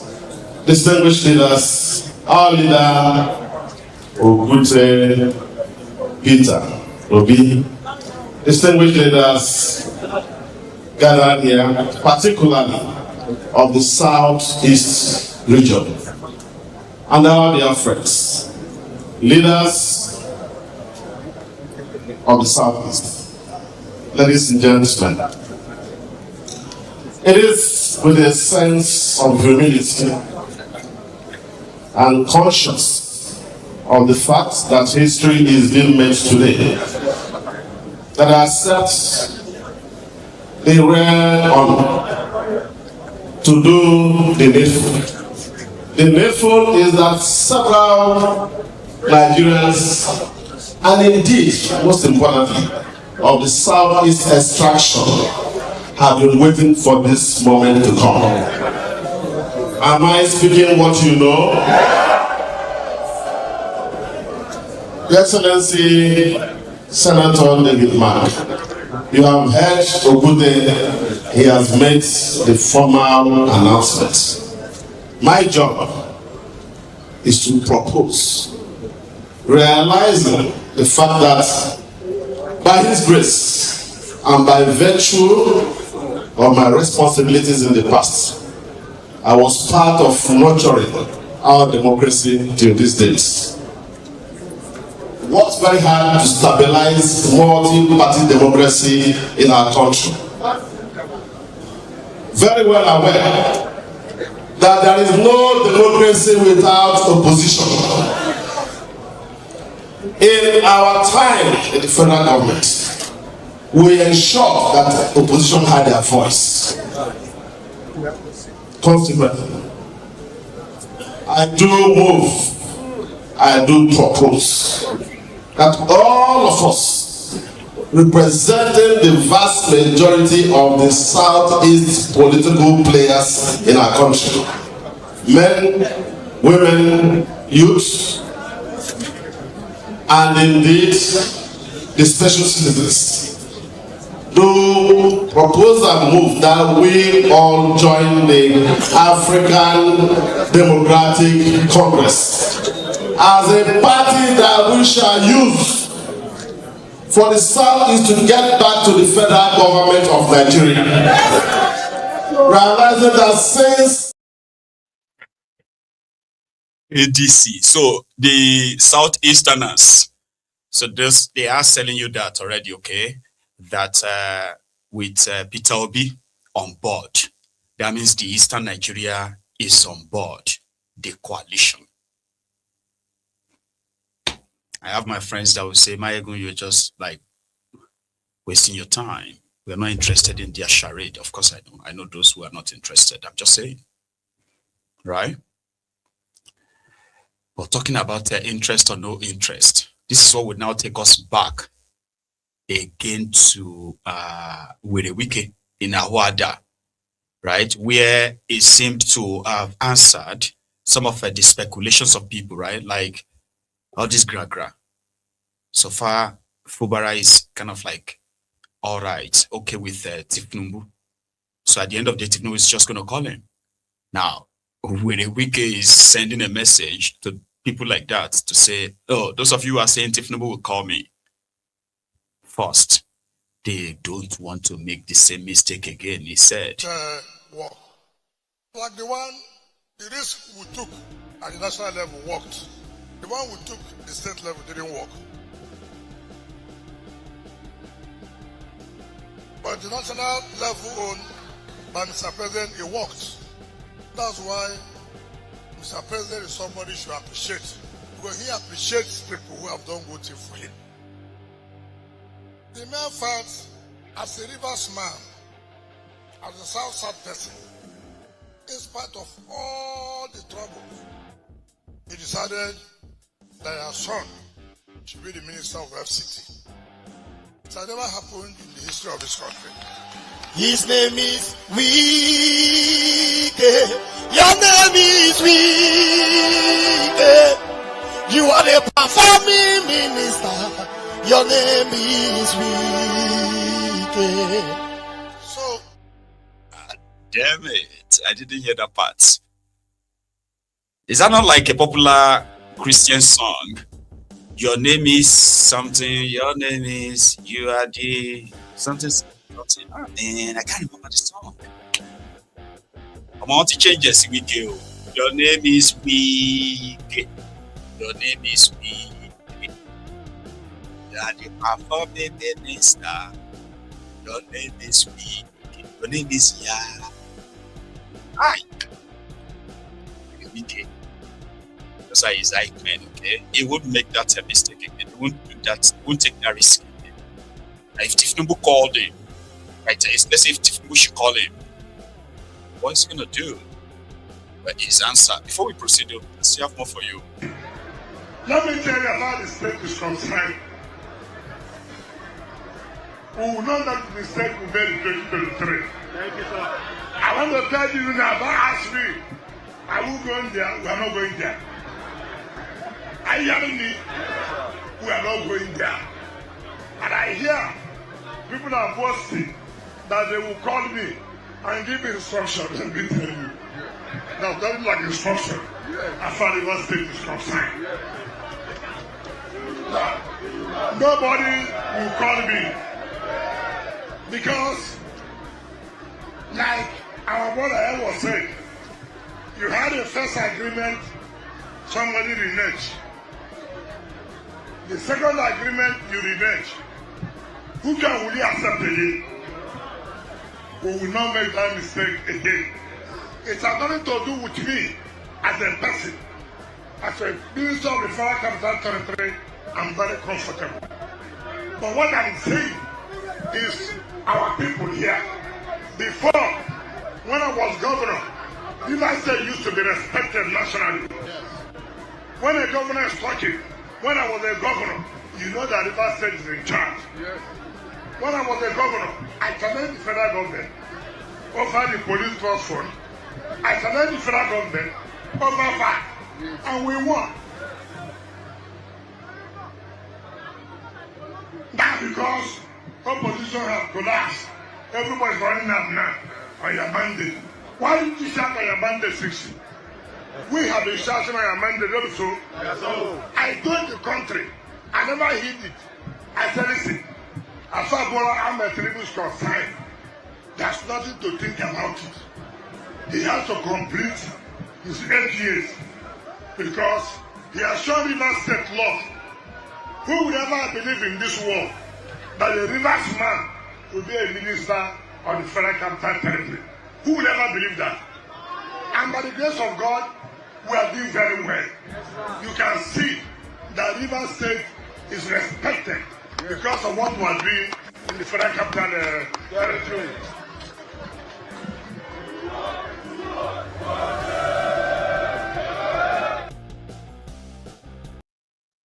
Who's going to call me? People specifically said that Tinubu will call him and just give him an order. Then he went there to say, who's going to call me? Tinubu. Tinubu will not call me. Because Fubara reneged on the agreement we had with him. So you think Tinubu will just ignore that? But Tinubu handed him over to these guys in APC. That's very wicked for you, right? Now let's go to something else. Still politics, okay? Or meat politics. So Fubara's deputy, Ngozi, the deputy governor, has now officially herself also joined the APC in that same Rivers. I don't want to leave it out. It's part of the council.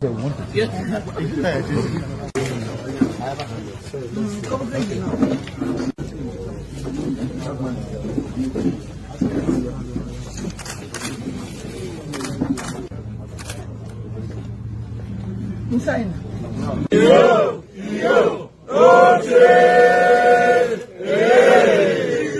In Africa, APC.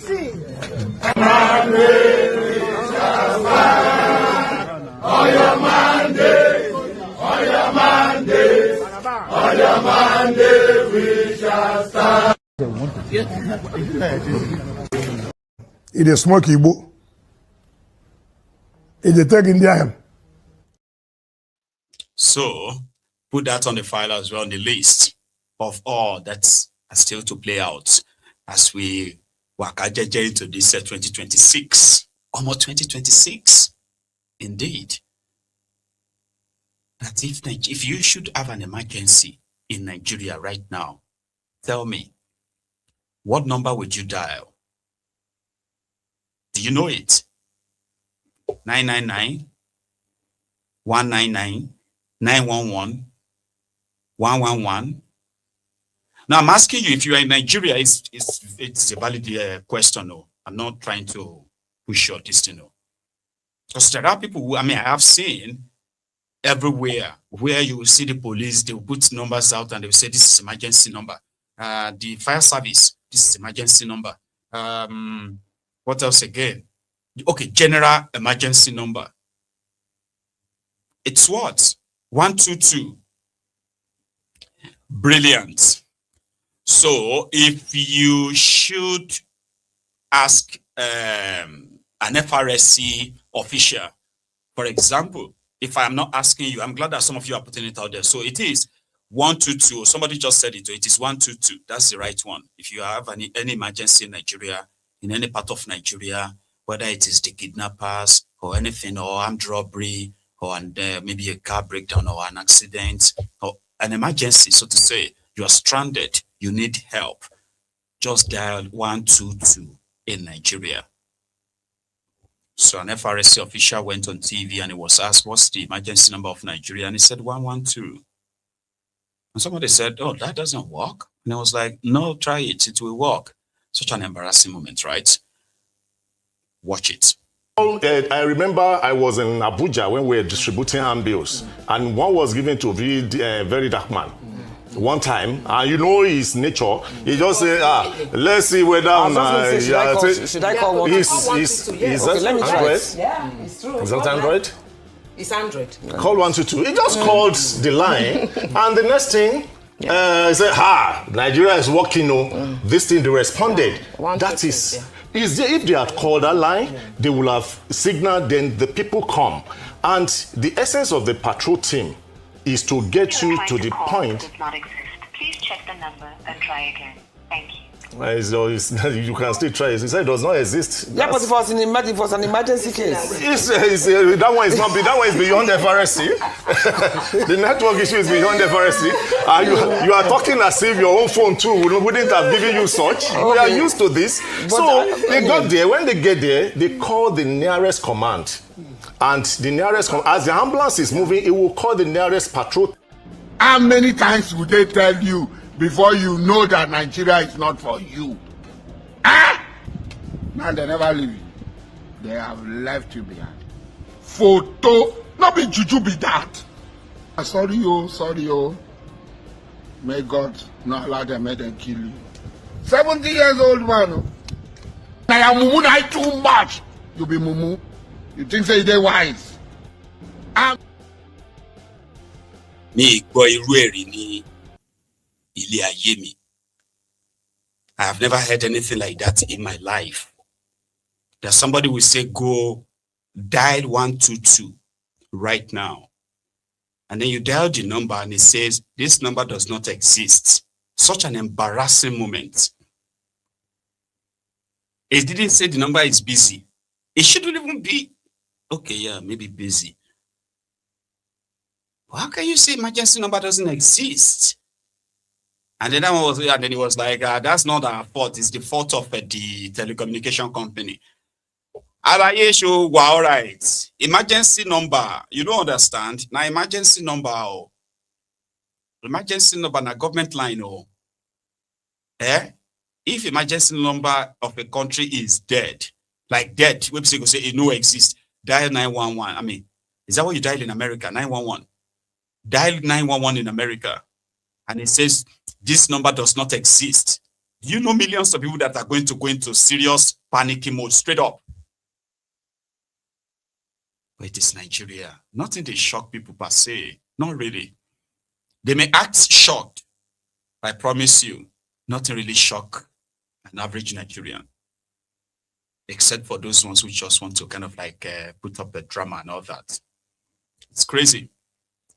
So, our national emergency number 122 sometimes may say doesn't exist. Even though I've actually had people who said they actually called it, but they didn't want to waste their time. So they just, they said after 3 seconds, the line was picked. So please save the number. Don't mind that video. Okay? It's just to let you know that in case if you call it, you're going to advisable. How can I advise you right now to save an emergency number and at the same time tell you that if you are in emergency, the number can say doesn't exist? How is that helpful? Anyway, do what you think is, you know what I mean? But save the number because it may save your life. You get what I mean? The other part that seems to be actually working and having what they call the show walking, like show your walking, is the NDLEA. I don't know how they have been doing it. They have, in the recent times, they have just been arresting and, discovering, they have been arresting vessels and they have been discovering cocaine, drug inside. Here, this is their latest haul from a vessel that is coming from Brazil. Hang on, Brazil on even. Yeah, watch this.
So my own advice is that you should please continue to make your own coffee if you are visiting people new, or you should make sure that they are making the coffee in your presence. Komalo dikwe o komalo, you will drink coffee or more, you find yourself in another place. So kind of, I don't know what to say there, right?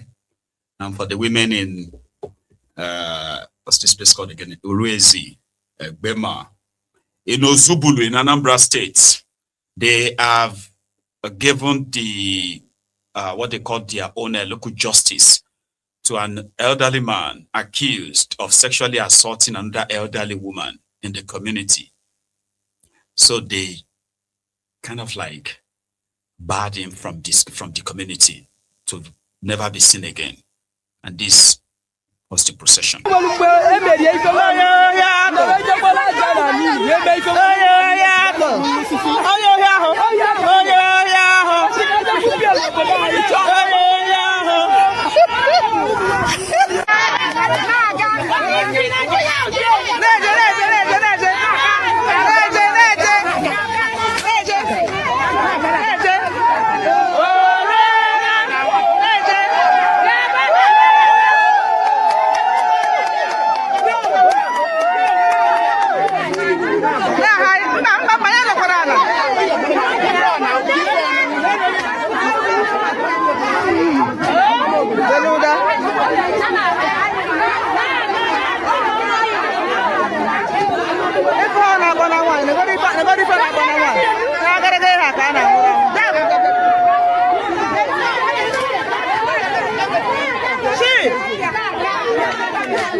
Local justice.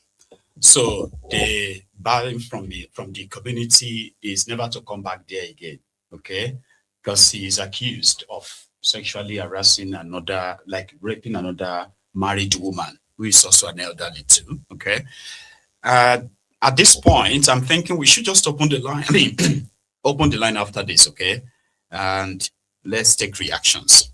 Now that we have decided that we will keep having our regular conversations, okay, after Maiyegun's presentations, okay. So please, if you have to go, for those who are going to work tomorrow, I understand, okay. So please like the broadcast before you leave, and subscribe to the channel as well if you probably enjoyed this convo, okay. Now it is going to get even more interesting when the line is opened. The number to call is on your screen. Use it, and when I come back in a minute or two, right? Yeah, we can have a chat. I could be speaking to you then. Yeah, you. Don't go anywhere. Hello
there.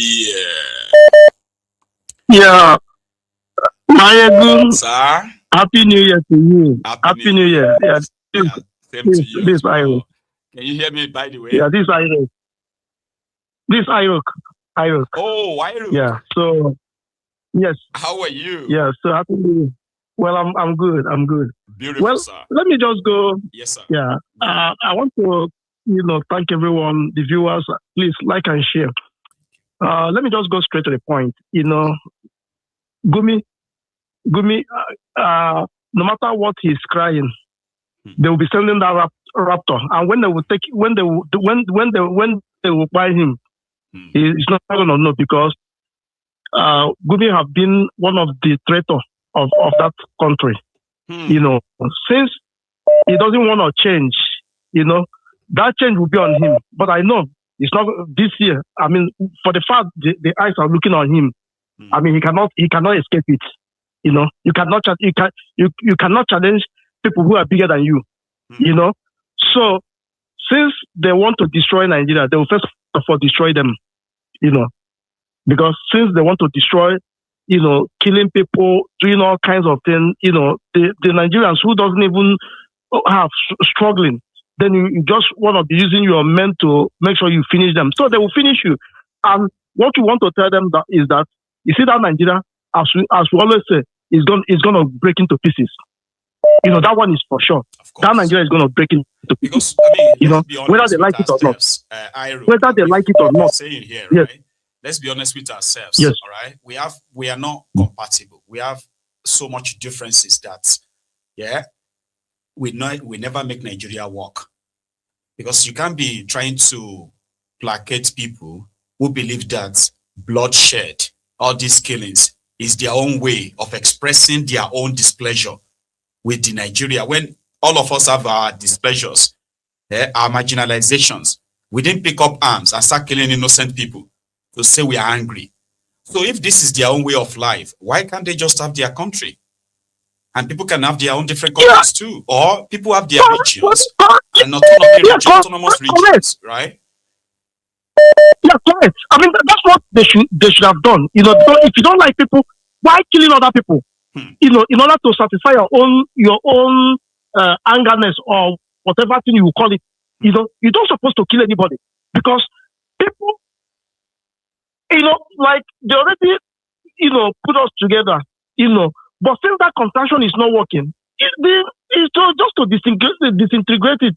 Everybody go their way, because if you keep holding everybody to their will, I mean, nobody like it.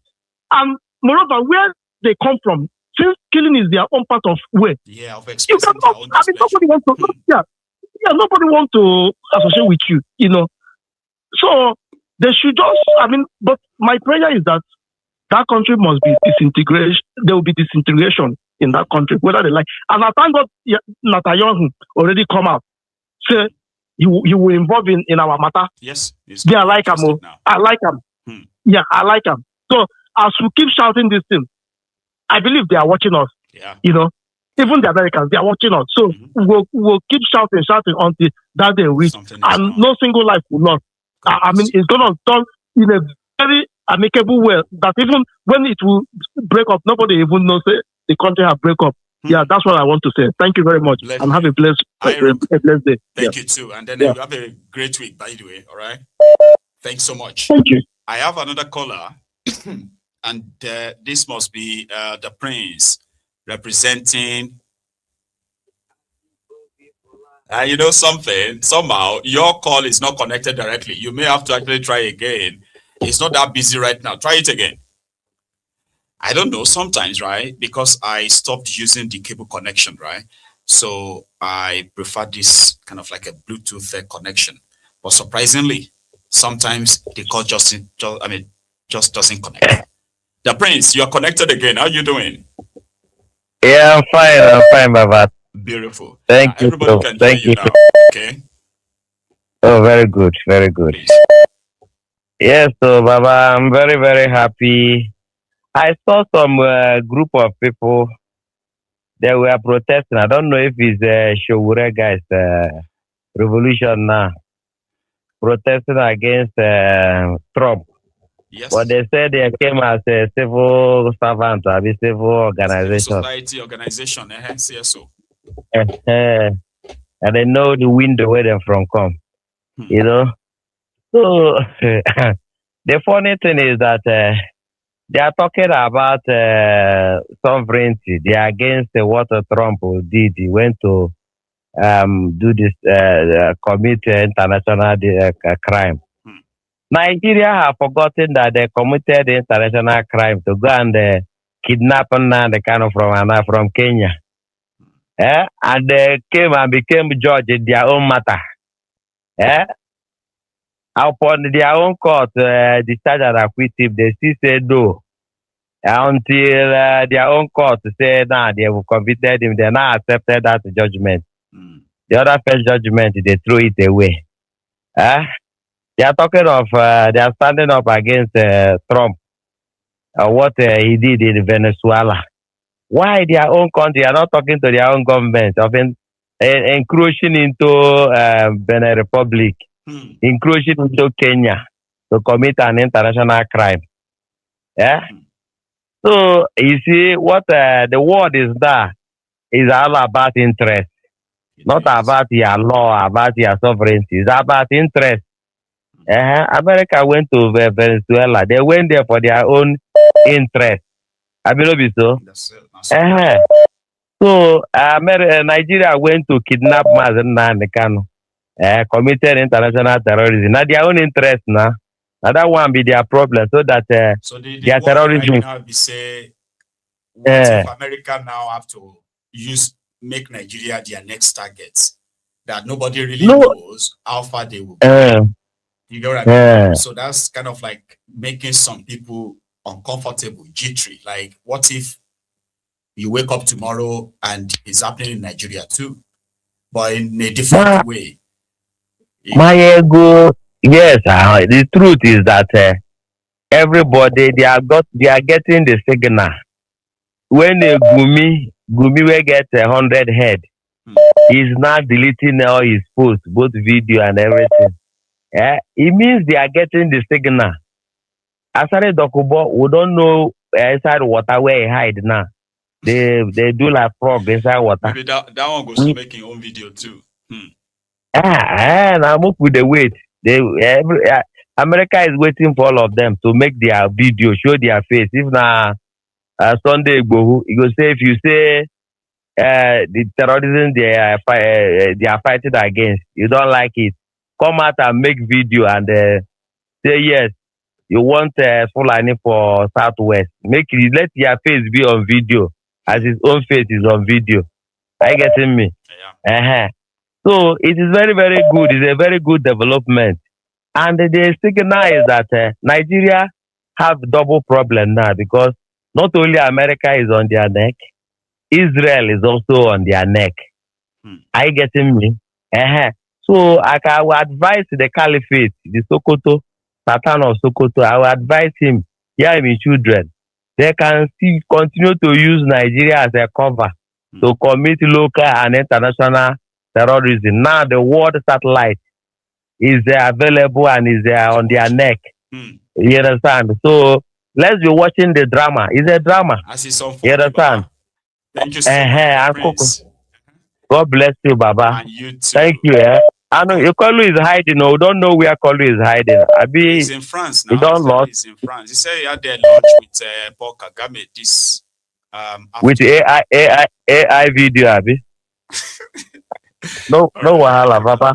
See you later, Baba. Whatever they have, anything where they covered, go because it's a matter. That you know. So, there is another caller on the line, brethren. Hello. Why are the calls not kind of like connecting straight? Hang on. My king. Hello. My king. Oh, the prince. I'm with my king. Adebayo on the line. They're from Sweden. Prince Adebayo from Sweden. How are you this evening, sir? My king, I'm good. I'm doing very fine, my king. My king, there's one list you made mention of one list there. So I don't know if it was me that was distracted, but I didn't hear the last request by the American government. Well, they are straight. They made four requests. That Jackson guy should be freed. He's been freed. Second one is that Nigeria must show the effort to end the killings of Christians in Nigeria. The third one is that Nigeria must list the names of the terror sponsors. Those ones they have investigated, they have indicted behind the scene, but they've never put on trial. Now, this time around, they want all these names and their profiles, right? Something that they are saying, if that should be the case, Shitty Man will be on the list. Yes. Of course. That list, we want to see it. This one is not because we don't want to see another from Trump, like the one he did with the election, the Tinubu case in this thing that they say they now redacted all the rubbish. We are not begging them to release this file.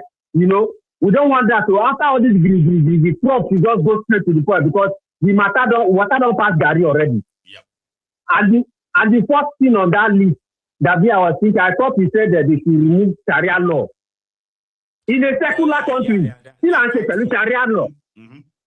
Yes. Now that place. Exactly. After Obama says, they must end Sharia law in Nigeria. They must end Sharia law in Nigeria law. Let us be sitting that one out because that's the major one for all of us.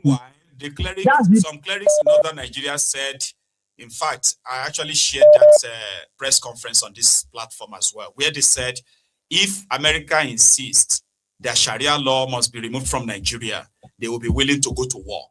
Do you remember that? Can you fight God? That they are willing. Northern Nigeria is willing to go to war to defend. To go to war. With who now? To go to war against who now? Baba, if America said they should remove Sharia, there will be war in the end. Can you see it? What did I go inside the one? Everybody, you know, I ain't how I say. Everybody, well, you know, get jazz. Baba, you know, get now. She goes to continue Obama son here. You we know.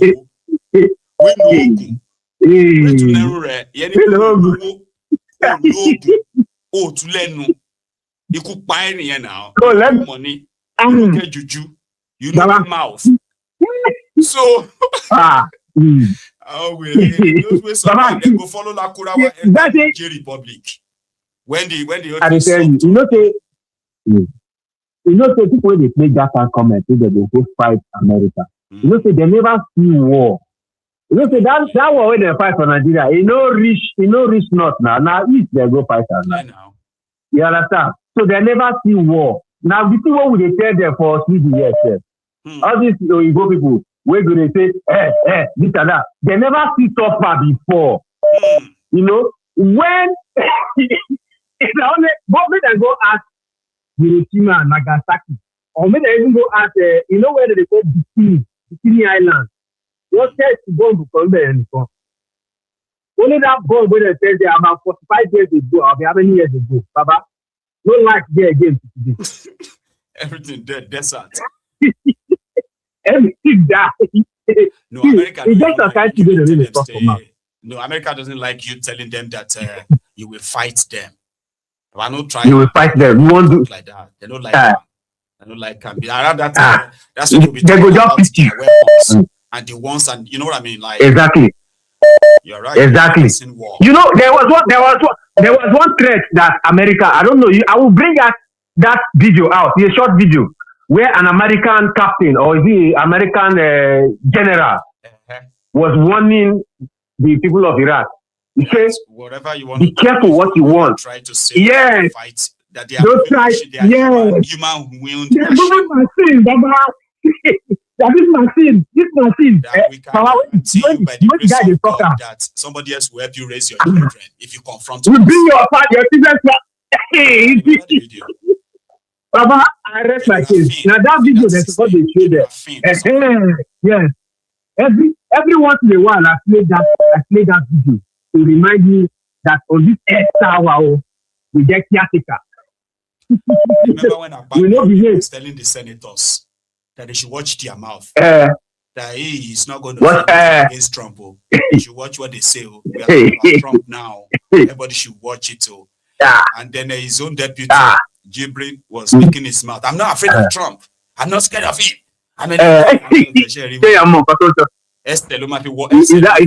what he said. You know, from Adamawa to Cameroon. Where we see. Baba, thank you very much. Make we just the language that thing they go like that.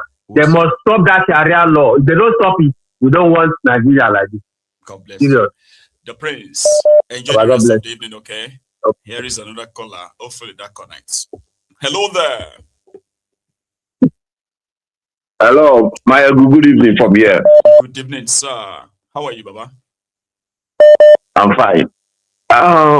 Maiyegun, that your broadcast yesterday about what happened with this the Shaw building that got fire, that catch fire. Good now, yeah. The Lagos Island. Yeah, there's one lady that called. When that lady was speaking, I was like, that's what she said touched me so much, you know.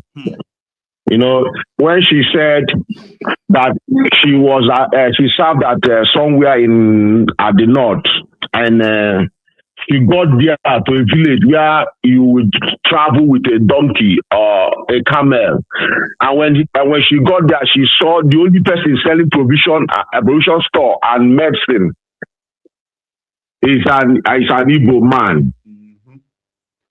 The only store that supply they cannot survive. Yeah, it's not only Igbo people. Everybody can survive anywhere. Just that, like the economic war, they have this and marginalization. They are trying to let everybody know that that place is the only place you can come and succeed. Not knowing that a lot of them they will come there. They will not go home with their life. Even some of them living in Lagos now. So many people living in Lagos now, they are half dead. Because when you get to Lagos, you will see crowd like, you will see like, how can these people be living here?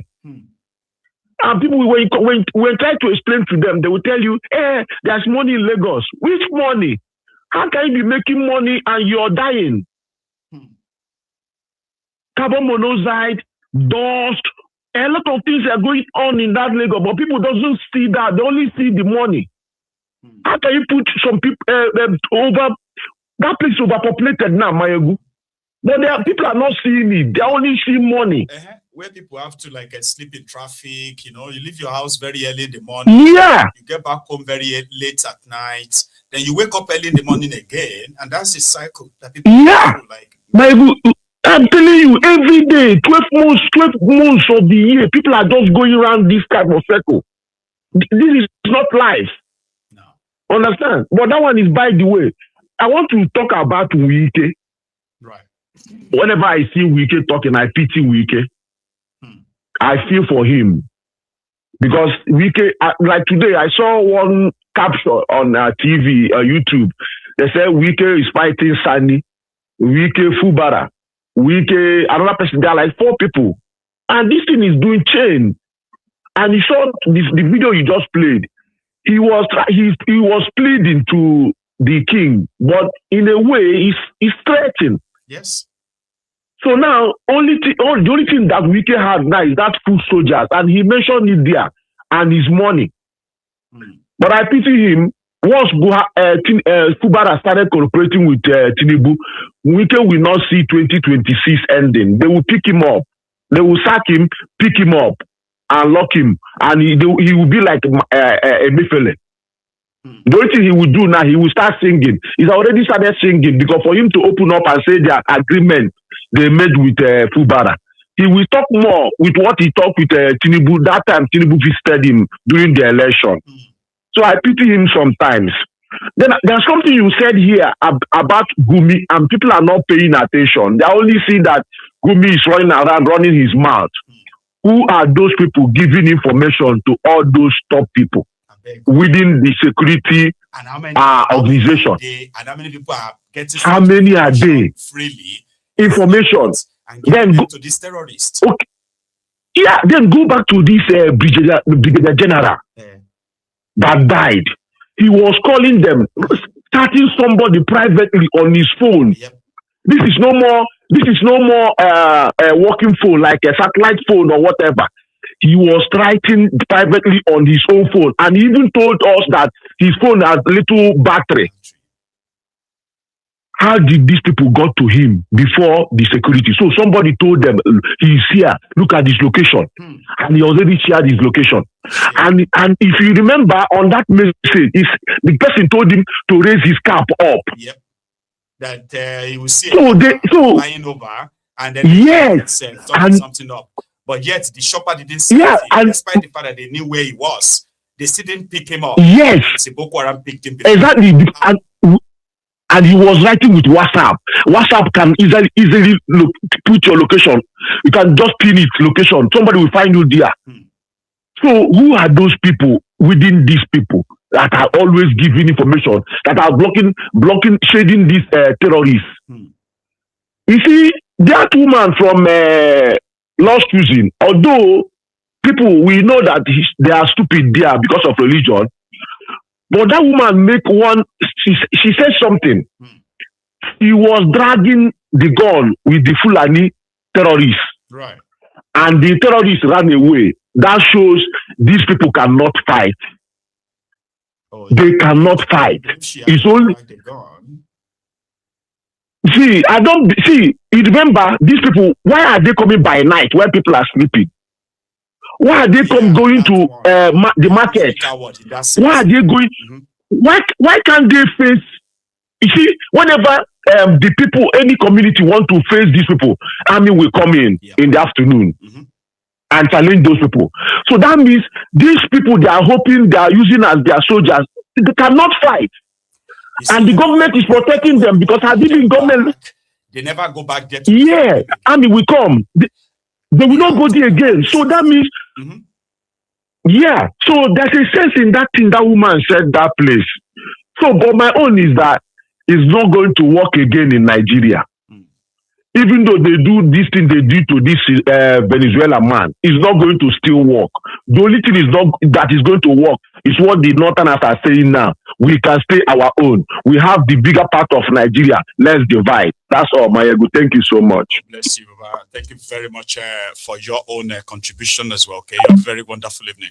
So my line is still open, and I hope that you guys, they really believe that woman had experience with Fulani herdsmen. Sorry, you know, the Fulani bandits have been caught. I don't think you believe that too. So talk less of her dragging guns and the rest of that. See, you get. I'm sorry, I don't believe it. But you see, those of you are like religious people. You are probably going to start questioning my something and all that. Sure, you get, because they think of the spirit, they think of the, you know, of the Lord. This cannot be explained. You know, that kind of talk, right? It not to the work for me. Like, it's kind of like, gets me mad too. Like, who are you trying to play with my own intelligence or what? What are you talking about? More not go into that religious and what have you parts. We should leave it. All right. Sorry if sorry that there's this particular caller that keeps dropping, and honestly speaking, I don't know why it is yours that does that. Okay, but I'll do something now. Take a quick short, kind of like a break. Here is the, you know, there's this American kind of like organization who are currently helping the victims of Yelwata. Remember the Yelwata people that got, you know, massacred, where over 250 people were killed in one single night. Yeah, Yelwata in Benue. Some are rebuilding their homes for them right now. Like really, really rebuilding. This is not governmental. Private organizations, so to say.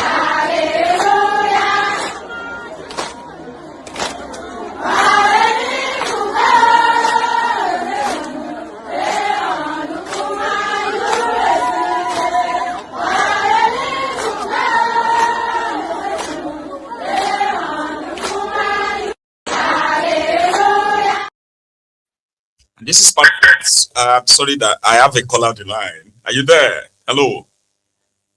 Hey, Maiyegun, Happy New Year. Happy New Year. Dr. Agbede. Happy New Year, Maiyegun. Happy New Year, sir. Wow. So I'm glad you also made it. So welcome to 2026. Yeah, yes. Promising. 2026 is already like a year of exactly a year of surprises. Surprises. Who are surprised? Oh God, you. Happy New Year. Now, last time we spoke, I told you about Gumi that one has been marked, and truly, yes. He has been marked, yeah.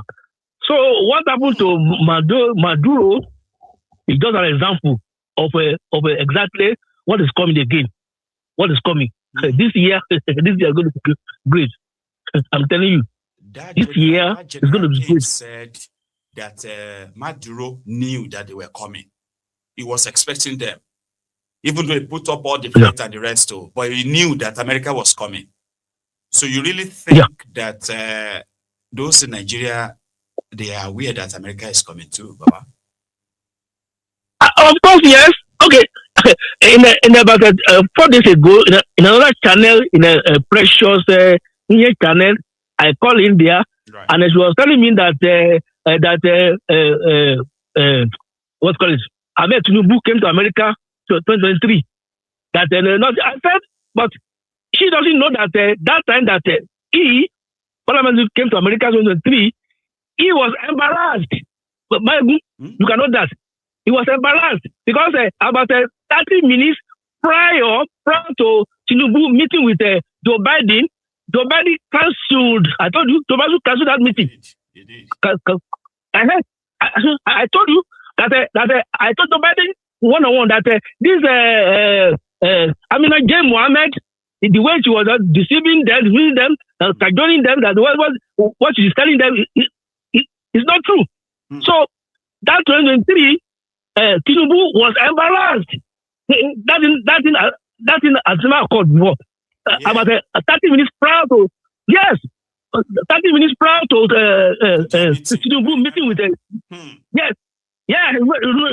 remember, nobody cancelled it. Cancel that meeting. No, he can't meet with Tinubu criminal. No. Why? So that Maduro that Maduro something is just something that is coming. Is it coming? Is it coming? Thank God that Nigeria there are times something is a constant there. There are times so now Aso Rock is not like a fortified like a Maduro's palace. No, it's not like you can see. I think yes, food for thought. Food for thought. Even if Tinubu use all the military in Nigeria to guide him, zero. But Tinubu is different from Maduro now because America is not saying that Tinubu is sending drugs to America or Tinubu is breeding terrorists yet. So is it that you know something that we don't know? Like there's no reason to pick Tinubu up and take him to America. Of course, yes. I will say more than that. I will say more than that. I will say more than that. I will say more than that. You know me now. I will say more than that. About Gumi? I will say more than that. What about Gumi? Gumi, that one, I told you that one has already been marked. Already been marked. You know what I mean? But you did 2 days ago. Thereabout, you did. You told us that watch out for Gumi. Gumi will be picked. So that's true, right? I told you that. Yeah, I told you. So that Tinubu running okay, and this Muslim. In fact, that is slight on Christian in Nigeria. It's true. That Muslim ticket. That's a slight. That's a slight on Nigerian Christian. It's true. That Muslim ticket. No. Maiyegun, that's a slight to Nigerian Christian. It's true. Well, it seems that they are not worried. Nigerian Christians are not bothered. They're not worried. Like that's what they want to do. Whether they worried or not, don't worry. Whether they worried or not, don't worry. These four people, Maiyegun, let me name them. They are Igbo people. So I want your opinion. So we are still debating on them. Okay. Well, okay, 4 people. 4. Kenayo. Kenayo. That one is actor. Kenneth Okonkwo. No. At least no, don't worry. No, don't worry. Kenneth Okonkwo. Okay. Peter Obi. Right. And also my best friend Fidelis Odita. Fidel Odita. These are 4 Igbo people. Right. Who do you think is the best to rule Nigeria? CIA are asking me, Abi, you are the one asking, Abi, the other classified. Don't worry, just answer the question. Part of classified, don't worry. Part of classified. Well, we are just okay. You want to use my friend. Fidelis Odita. Odita is well knowledgeable. Is a son. Very okay. Maybe you have already chosen one. So if they picked I'm not choosing one. No. I'm not choosing one. If I choose one, I will ask you that question. I said number 1. I said Peter Obi. That one is known, so people can easily tell. Okay, noted. Okay, noted. Okay. Why do you choose Peter Obi? Why? Give me 1 or 2 reasons. Why Peter Obi? Because from the arrangement, the current settings that they have in Nigeria, you get. So he's the one who is mostly connected to this younger generation, those ones who are fighting for their lives under these octogenarians. So I don't know why you want me to choose, so I just chose him to rule. Okay, but don't you think that Kenneth Okonkwo too is a well known and very good man? Why did you mention Kanayo? Like, did they need a chief priest or something? Don't worry. They are still these 4 people are just they are all Igbos. As if I want to choose from them, just one person that can rule Nigeria. That's what I'm just giving you. That is Kenayo. Because, like you said, somebody who had been governor, so you can probably use this. So he's been governor. He's not a thief. Okay. Yeah. Okay. Well noted. All right. Well noted. Well, okay. Yeah. Thank you so much. You're so welcome. Yeah. God bless you. Bye. Very nice evening, right? Thank you very much. Yeah. You have a good one. God bless you. Bye. Yes, sir. That's Dr. Agbede, ladies and gentlemen. And sometimes, right, you may actually, the way Dr. Agbede kind of like frame his conversation can be a little bit much like It'll be funny. But you need to pay attention. It's serious. That's why you see my face very much like it's very serious, because I always want to pick from some of the stuff he's saying. And I don't know. Oh, here is another caller. Hey, Dr. Maiyegun, Professor Maiyegun. How are you, sir? Dr. Maiyegun. Good evening, sir. Ekale. Happy New Year to you. Same to you, Baba. Same to you. Never me. Yes, sir. Yeah. Well, Alapia, I just came back from Nigeria after spending about 2 months over there.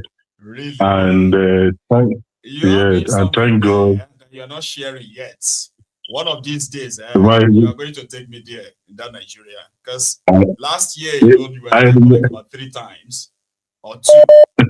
Yeah.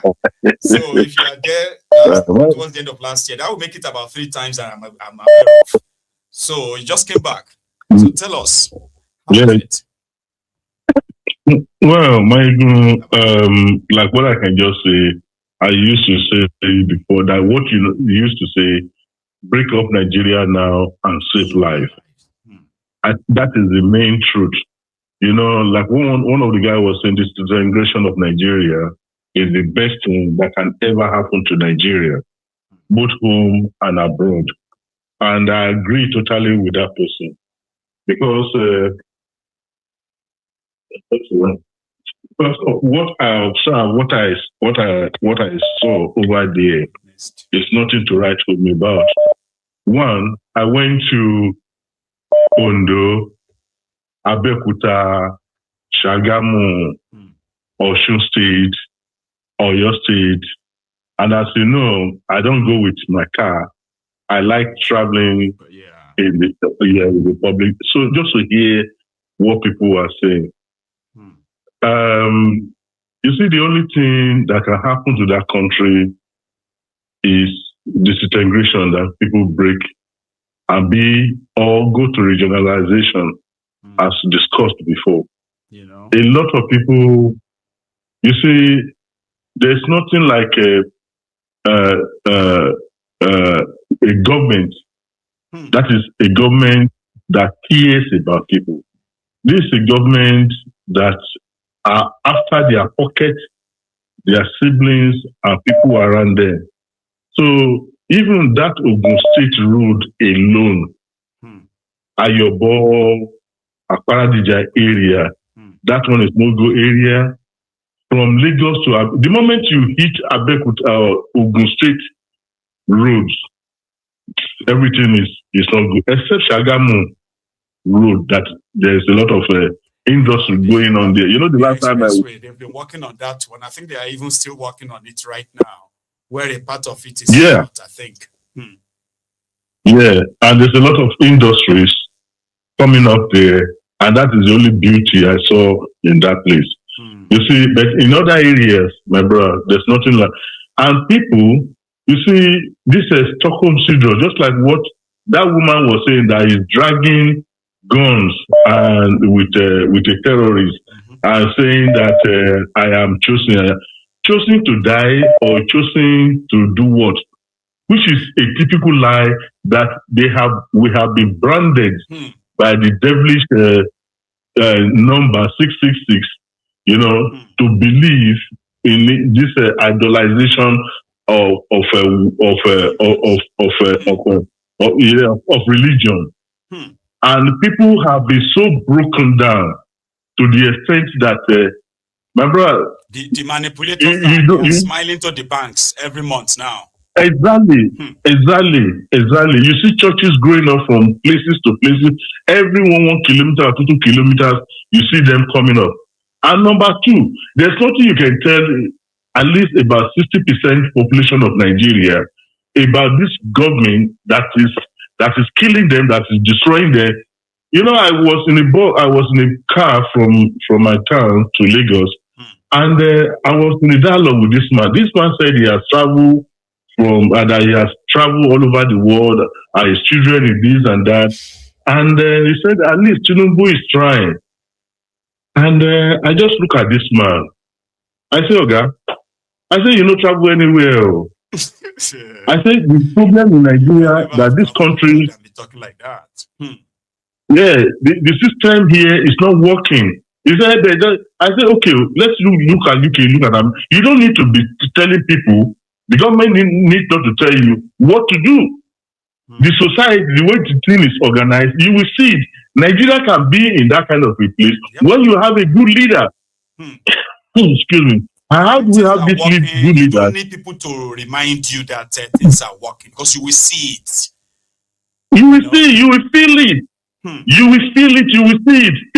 Some people are willing to work, but the society have dragged them down to the mud. They are they are just surviving. And they can be choked. So anything that will make them not to choke, they try to drag on that thing to come up. So at the end of the day, what I was telling this man, he said that I said, look, bro. He said the way he's looking at the way I'm talking, that it seems I came from abroad. I say it's not that. It's not coming from abroad that really matters. But you are supporting a society, a group of people that are choking you, killing a lot of people, and at the same time you are still supporting them. I said, bro, you know, there's a place towards Africa that they call it this psychiatric hospital. I think you need a bed there. You say you are insulted. I say yes. You need to be insulted because you are insulting me at the same time. And you are insulting a lot of people here. Because with your knowledge that you say, I say, it seems, I say, you know your problem. There's a disease they call Stockholm Syndrome. You say, what is that? I say, you see, you didn't even travel anywhere. You are in your book. Because there's no, you don't even know what is going on.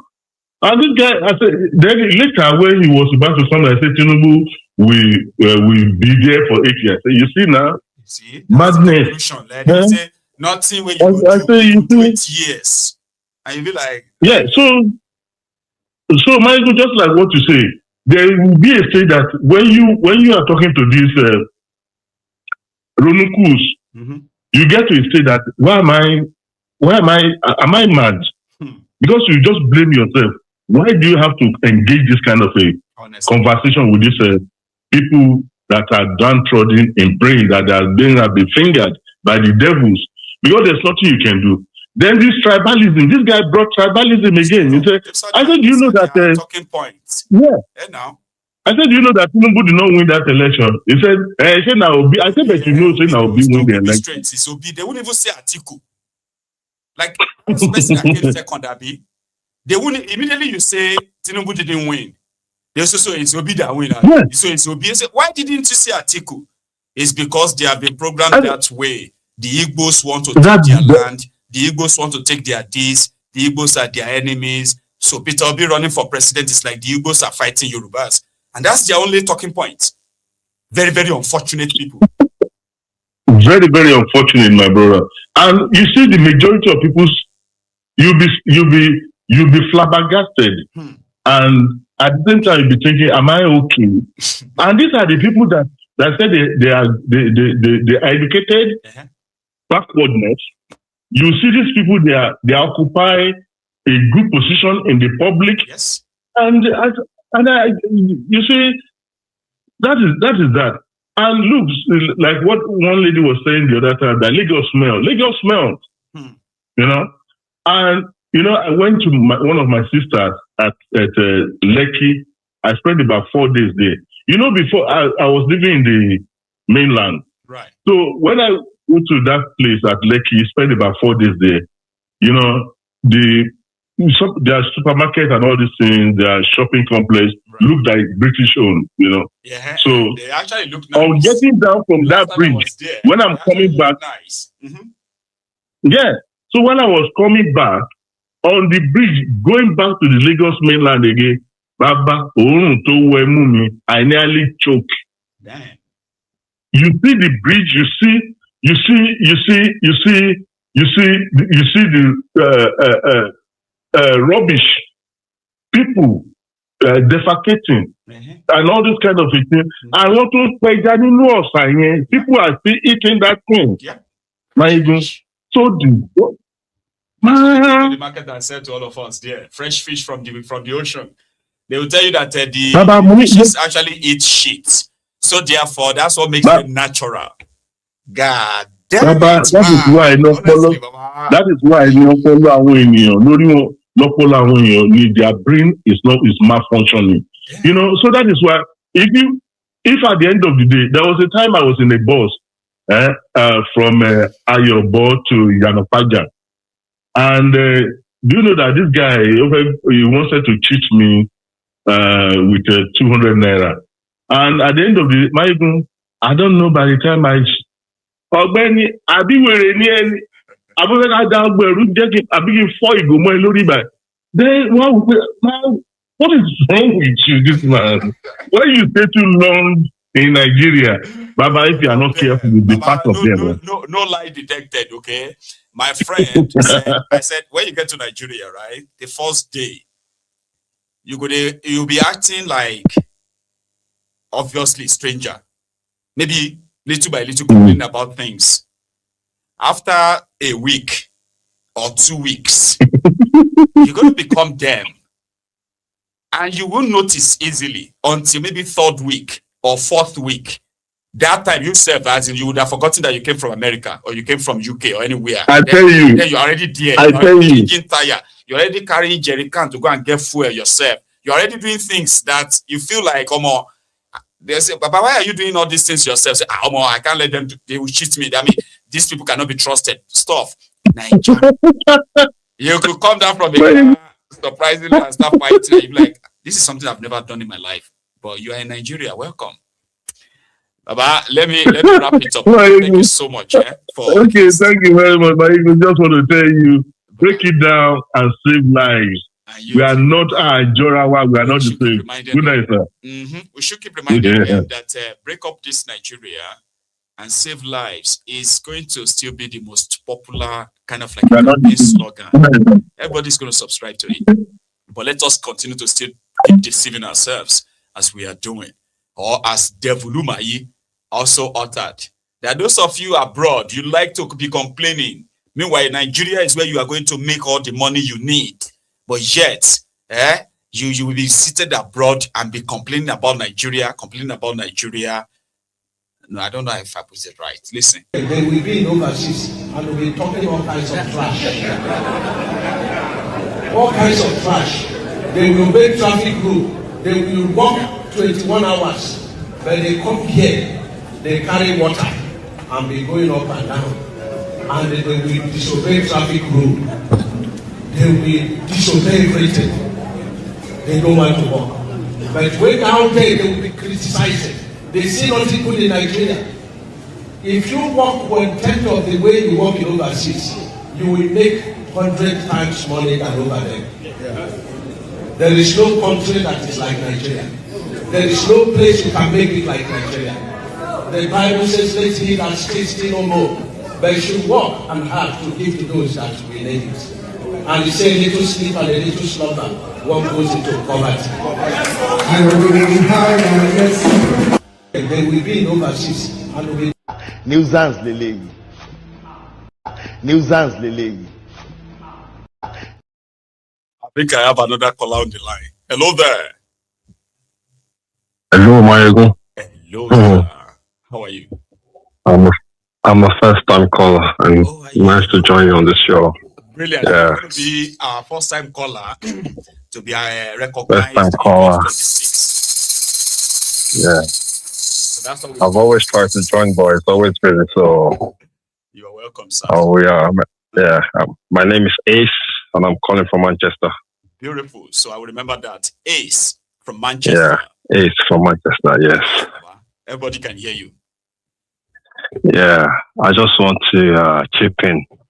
Like a guy that called before, the person that called now was talking about a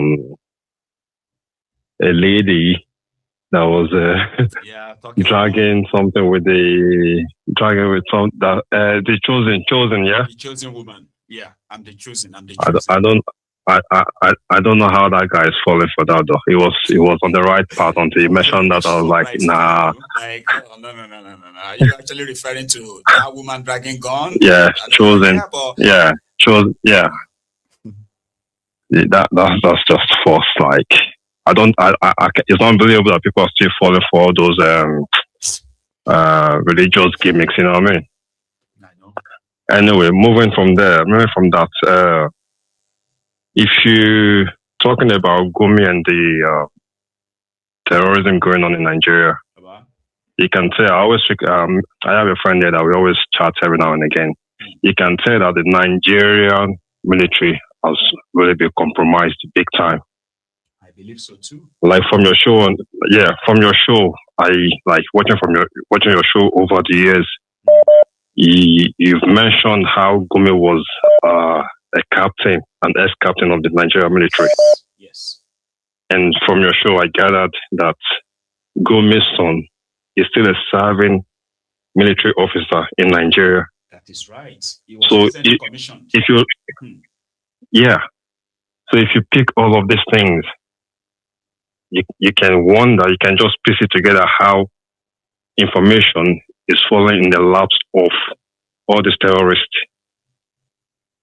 If you go back to Carlos, my what's it called, campaign, when he was campaigning, right? And he said, don't call them by their nicknames, or if you just don't call them by their nicknames, or if you can clean and clean the chamber, is capable enough to repair a tractor in the farm. So Nigerian military is fully compromised. I don't know why anyone. No, that's no doubt. That terrorism going on in Nigeria is sponsored and funded by the APC government. Simple as ABC. Should stop beating about. So yeah, we should just stop beating about the bush, and how that's going to be resolved. How Trump is going to help in that regard still remain like, I don't know. But if you're looking for, if you're looking for terrorists in Nigeria, just pick all these people. APC. That's what we're saying. They're all aware of what is going on. And now they have 451 names. That's what Ribadu said, right? They have 451 names linked to sponsorship of terrorism in Nigeria, including businesses that are helping to move money. This information, the one they made public, I have read it on this platform before, the ones they made public. But the ones they didn't make public, the shooting, bombing these terrorists is not going to end terrorism in Nigeria. If their sponsor have not been prosecuted and jailed, it's not going to end. It's not going to end. It's just going to be like a cycle, like going round and round in circle. So, but time shall tell. Yeah, I'm really enjoying your show. Like, whenever I miss it, I just always go back to watch it, and it's really like enlightening. So, thank you so much, Ace, man. Wishing you all the best and keep it up. Yeah. God bless you. Brother. Yeah. Enjoy the nice one. Thank you. Okay? Have a good night. Yes, sir. And you too. Thanks. Yes, sir. Good night. Yeah. So we should possibly just wrap it up now. We've had an interesting evening, if you probably would admit. Okay. Now, if you haven't really liked the broadcast, maybe you should now. And if you haven't also subscribed onto the channel, I am also reminding you, you should probably do it now. And to everybody who has done his own part, is our home part. Okay. Thank you. The commenters, the likers, the sharers, the super chatters, the callers, and those of you who are the silent watchers behind the scene. I am saying hello to every one of you, and thank you to you. So I am going to see you again another time, right? And if you joined us late, by the way, you can watch this from the start again. So it's going to be a good night from here, and a great week to all of you. Good night.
àṣírí ọ̀jẹ̀lú kì í bò níbẹ̀ o.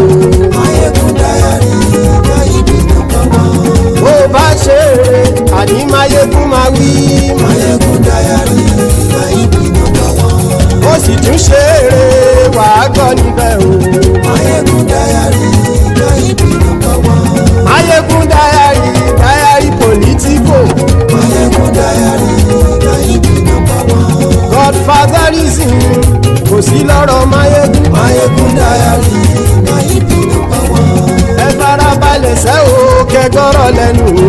Maiyegun diary Gaibi number one. Àní Maiyegun làwa mọ̀ tó dòdòdò.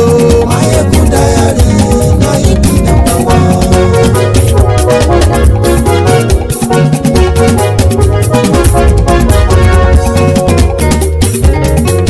Àní ẹ̀sùn rákì. Maiyegun ti dé. Maiyegun ti dé. Ọ̀jẹ̀lú ẹ̀sùn rákì. Maiyegun ti dé. Àní ẹ̀sùn rákì. Maiyegun ti dé. Lórí Facebook. Maiyegun ti dé. Àní ẹ̀sùn rákì. Maiyegun ti dé. Lórí YouTube. Maiyegun ti dé. Àní ẹ̀sùn rákì. Maiyegun ti dé. Bọ́ bàbá gbé wúrẹ́. Maiyegun máa wí. Àní ẹ̀sùn rákì. Maiyegun ti dé. Ijó ìgbádìyẹ. Maiyegun máa wí. Àní ẹ̀sùn rákì. Maiyegun ti dé. Pẹ̀sìdó bá rúfin o. Maiyegun máa wí. Àní ẹ̀sùn rákì. Maiyegun ti dé. Kí gómìnà kówó jẹ. Maiyegun máa wí. Àní ẹ̀sùn rákì. Maiyegun ti dé. Ọlọ́pàá ti ń gba rìbá. Maiyegun máa wí. Àní ẹ̀sùn rákì. Maiyegun ti dé. Aṣòfin tí ń rúfin o. Maiyegun máa wí. Àní ẹ̀sùn rákì. Maiyegun ti dé. Òkúra olóṣèlú. Maiyegun máa wí.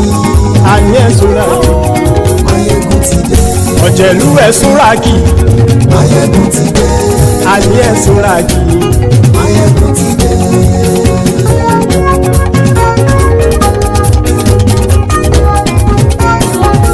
Maiyegun ti dé. Gbogbo ọ̀jẹ̀lú ẹ̀sùn rákì. Maiyegun ti dé. Gbogbo ọ̀jẹ̀lú ẹ̀sùn rákì. Ṣùgbọ́n ní bá ti ṣe èyí tó yẹ kí wọ́n ṣe, ọmọ bá dèrò ní fi wọ́n níran o. Maiyegun ti dé. Gbogbo ọ̀jẹ̀lú ẹ̀sùn rákì. Maiyegun ti dé. Gbogbo ọ̀jẹ̀lú ẹ̀sùn rákì. Ṣùgbọ́n ní bá ti ṣe èyí tó yẹ kí wọ́n ṣe, ọmọ bá dèrò ní fi wọ́n níran. Wọ́n fowó bẹ́ẹ̀ o. Maiyegun ó sọ pé wọ́n ò fẹ́ bẹ̀. Wọ́n fowó bẹ́ẹ̀. Maiyegun ó sọ pé wọ́n ò fẹ́ bẹ̀. Oníkan ṣáàtì ṣe èyí tó yẹ kí wọ́n ṣe fáwọn ará ìlú tó gbé wọn débẹ̀ o. Maiyegun ti dé. Gbogbo ọ̀jẹ̀lú ẹ̀sùn rákì. Maiyegun ti dé. Gbogbo ọ̀jẹ̀lú ẹ̀sùn rákì. Ṣùgbọ́n ní bá ti ṣe yìí tó yẹ kí wọ́n ṣe, ọmọ bá dẹ́rọ̀ òní fi wọ́n níran. Kì máa yí ṣe eré, ọ̀rọ̀ yìí kì í ṣe ẹ̀fẹ̀. Kì máa yí ṣe eré, ọ̀rọ̀ yìí kì í ṣe ẹ̀fẹ̀. Ẹni bá ti lè lẹ́bọ̀ lẹ́rù o, ọmọ bá dèrò kàṣàyè tú wọn síta. Maiyegun ti dé. Gbogbo ọ̀jẹ̀lú ẹ̀sùn rákì. Maiyegun ti dé. Gbogbo ọ̀jẹ̀lú ẹ̀sùn rákì. Ṣùgbọ́n ní bá ti ṣe yìí tó yẹ kí wọ́n ṣe, ọmọ bá dẹ́rọ̀ òní fi wọ́n níran. Tẹnitẹni ọmọ Maiyegun ọ̀rẹ́ ara ìlú mọ̀mọ́ ni mo fọlọ́hún ṣọ́ ẹ̀ bá kìlẹ̀ bù. Lóòótọ́ olódodo ìlú ọ̀tá ìlú mọ̀mọ́ ni ìwọ ṣá máa ń ṣọ́ra kò sì mọ́ bẹ̀rù. Bọ́tà ń lè rí bóníṣègùn lé káwọ́ mọ̀mọ́ fi ṣera wọn ni ó ti dẹrùn tí wọn ò gbọ́dọ̀ sì mọ́ bẹ̀. Èèpo ọ̀bọ lọmọ bá dérò tàjẹ́ ò gbọ́dọ̀ jẹ́, ó ti jọba lórí àbínú ẹni kò sì mọ́ bùyà. Àìsíwọ́lu ní ẹnìkẹ́ ìgbódì ẹyin lábàrá o, ó kó ẹni tó bá dán o àkàmù. Maiyegun ti dé gbogbo ọ̀jẹ̀lú ẹ̀ túnra kì. Maiyegun ti dé gbogbo ọ̀jẹ̀lú ẹ̀ túnra kì o. Ẹni bá ti ṣe èyí tó yẹ kí wọ́n ṣe ọmọ bá dèrò òní fi wọ́n níran o. Maiyegun ti dé gbogbo ọ̀jẹ̀lú ẹ̀ túnra kì. Maiyegun ti dé gbogbo ọ̀jẹ̀lú ẹ̀ túnra kì. Ṣùgbọ́n ní bá ti ṣe yìí tó yẹ kí wọ́n ṣe ọmọ bá dẹ́rọ̀ ò ní fi wọ́n níran.